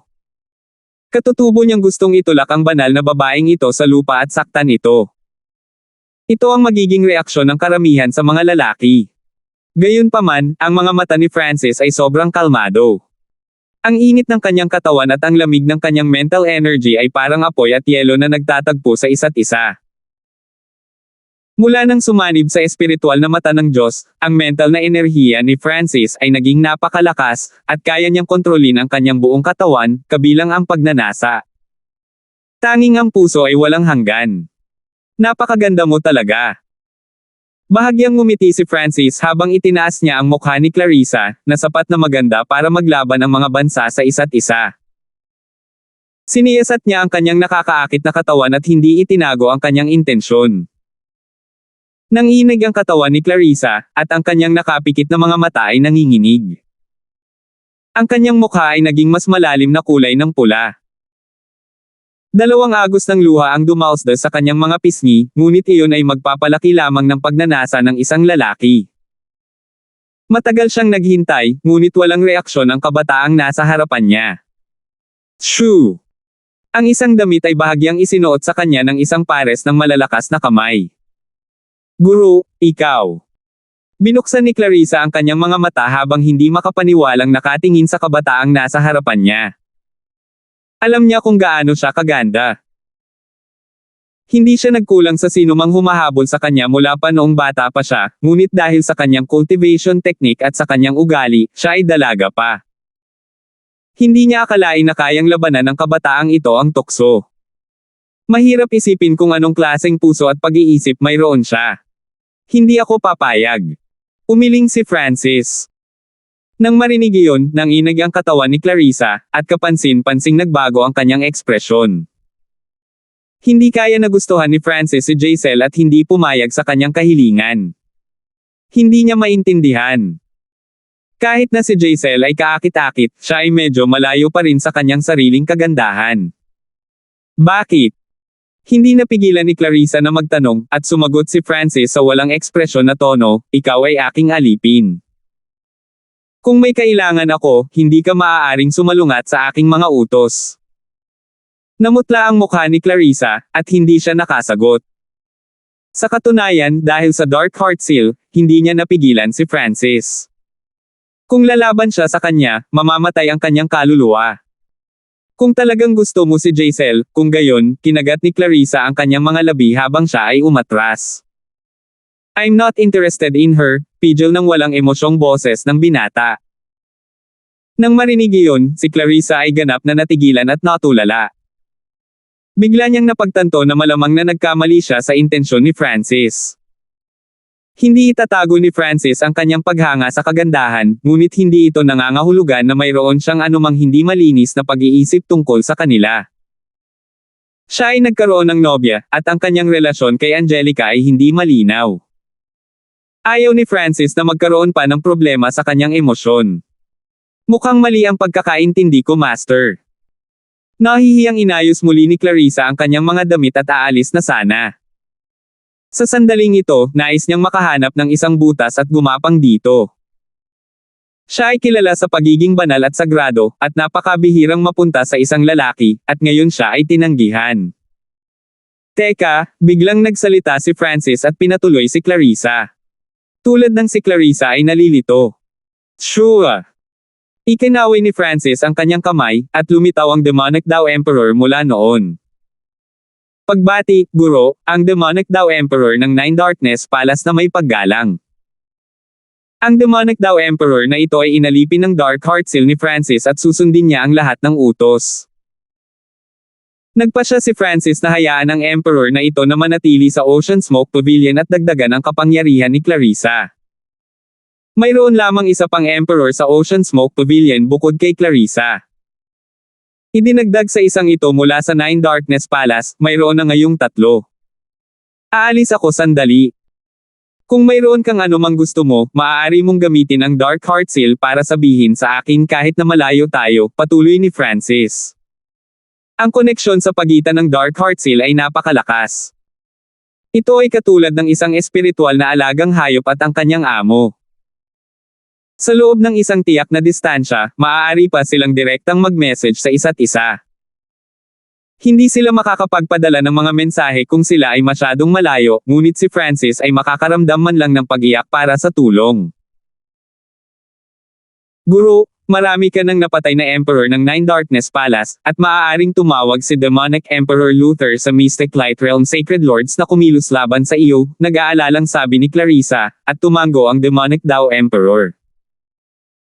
Ang Nine Darkness Emperor ay hindi susuko sa lugar na ito, lalo na kung ano ang nakuha ni Master sa Seiya Palace. Ito rin ay hindi lamang siyam na Darkness Palace. Ang ibang puwersa ay maaaring kumilos din laban sa iyo. Nang marinig iyon, nagsimulang mag-isip si Francis. Sa totoo lang, matagal na niyang naisip ang tanong na ito. Noong nakaraan, maaari lang siyang tumakas kung mayroong isang Mystic Light Realm Sacred Lord na humahabol sa kanya. Gayunpaman, mayroon na siyang sariling puwersa, kaya hindi na niya magagawa iyon. Ang siyam na palasyo ng kadiliman ay nasa kanilang limitasyon na magpapadala lamang ng isang sagradong Panginoon. Ang ekspresyon ni Francis ay katulad ng dati. Ang pinakamalakas na cultivator ng isang 3-star power ay karaniwang Mystic Light Realm Sacred Lords, at Demigod sa pinakamahusay. Madaling sirain ng isang Sacred Lord ang buong Ocean Smoke Pavilion o ang buong 10,000 Sacred Clan. Mapait na ngumiti si Clarissa. Hindi niya maintindihan kung ano ang ibig sabihin ni Francis ng isang Sacred Lord.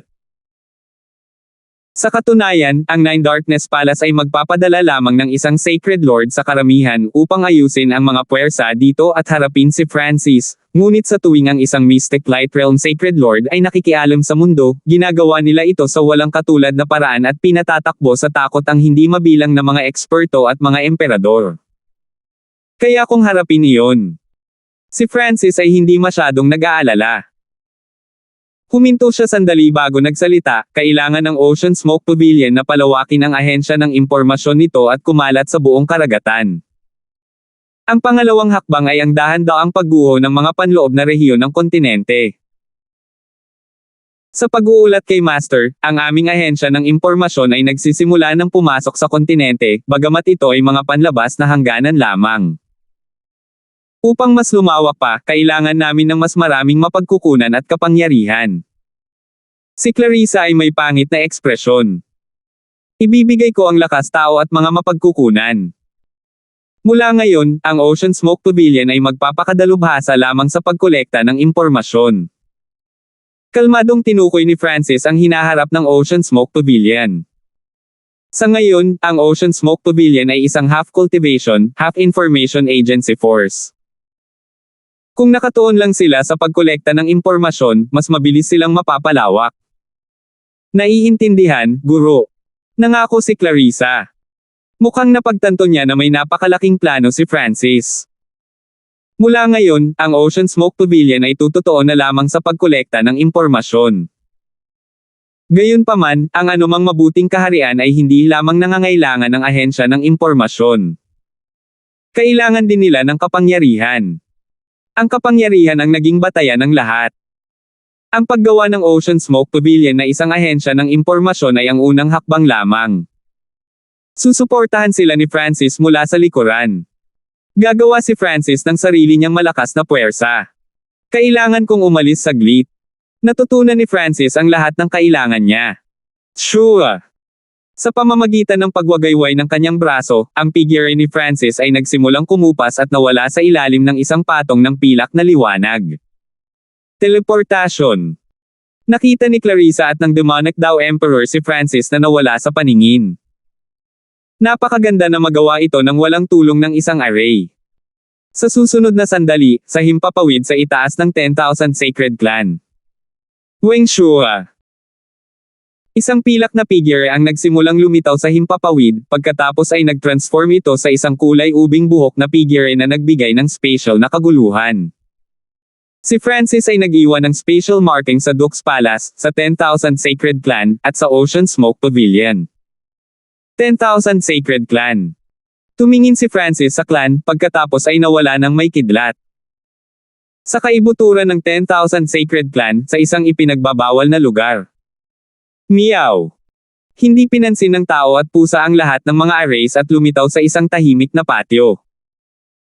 Ang courtyard na ito ay nagbigay ng pressure na sapat na para hindi makahinga ang mga normal na Void God Realm Kings.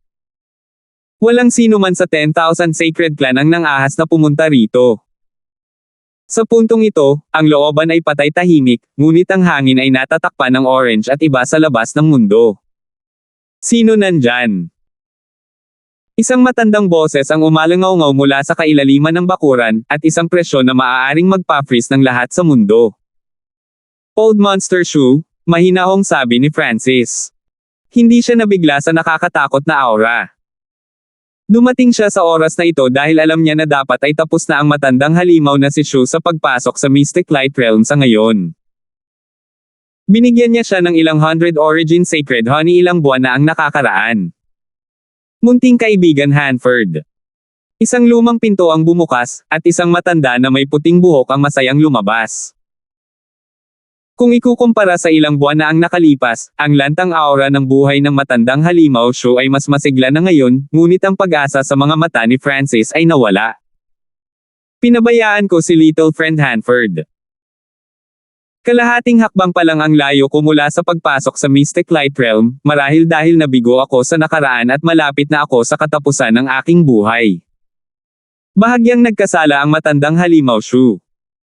Kung mayroon siyang 100 Origin Sacred Honey ilang dosenang taon na ang nakalilipas, mas malaki sana ang tsansa niyang magtagumpay. Sa kabutihang palad, sa tulong ng 100 Origin Sacred Honey, nagawa ng matandang halimaw na si Shu na ilagay ang kalahati ng kanyang paa sa Mystic Light Realm. Ang kanyang habang buhay ay tumaas, at naabot niya ang antas ng isang quasi-sacred lord. Nabigo si Francis. Bagamat mahusay ang battle power ng isang quasi-sacred lord, orihinal na gusto niya ang Old Monster Show na tumulong sa pakikitungo sa isang tunay na Mystic Light Realm Sacred Lord mula sa Nine Darkness Palace. Little friend Zhao, Sabi ng matandang halimaw Shu sa halos nagmamakaawa na tono, ang aking estado ng pag-iral ay umabot na sa antas ng isang quasi-sacred lord. Kung bibigyan mo pa ako ng isa pang bahagi ng 100 Origin Sacred Honey, mayroon akong hindi bababa sa 70% na kumpiyansa na masisira. Salamat po at sinamahan ninyo ako, ingat lagi mga master.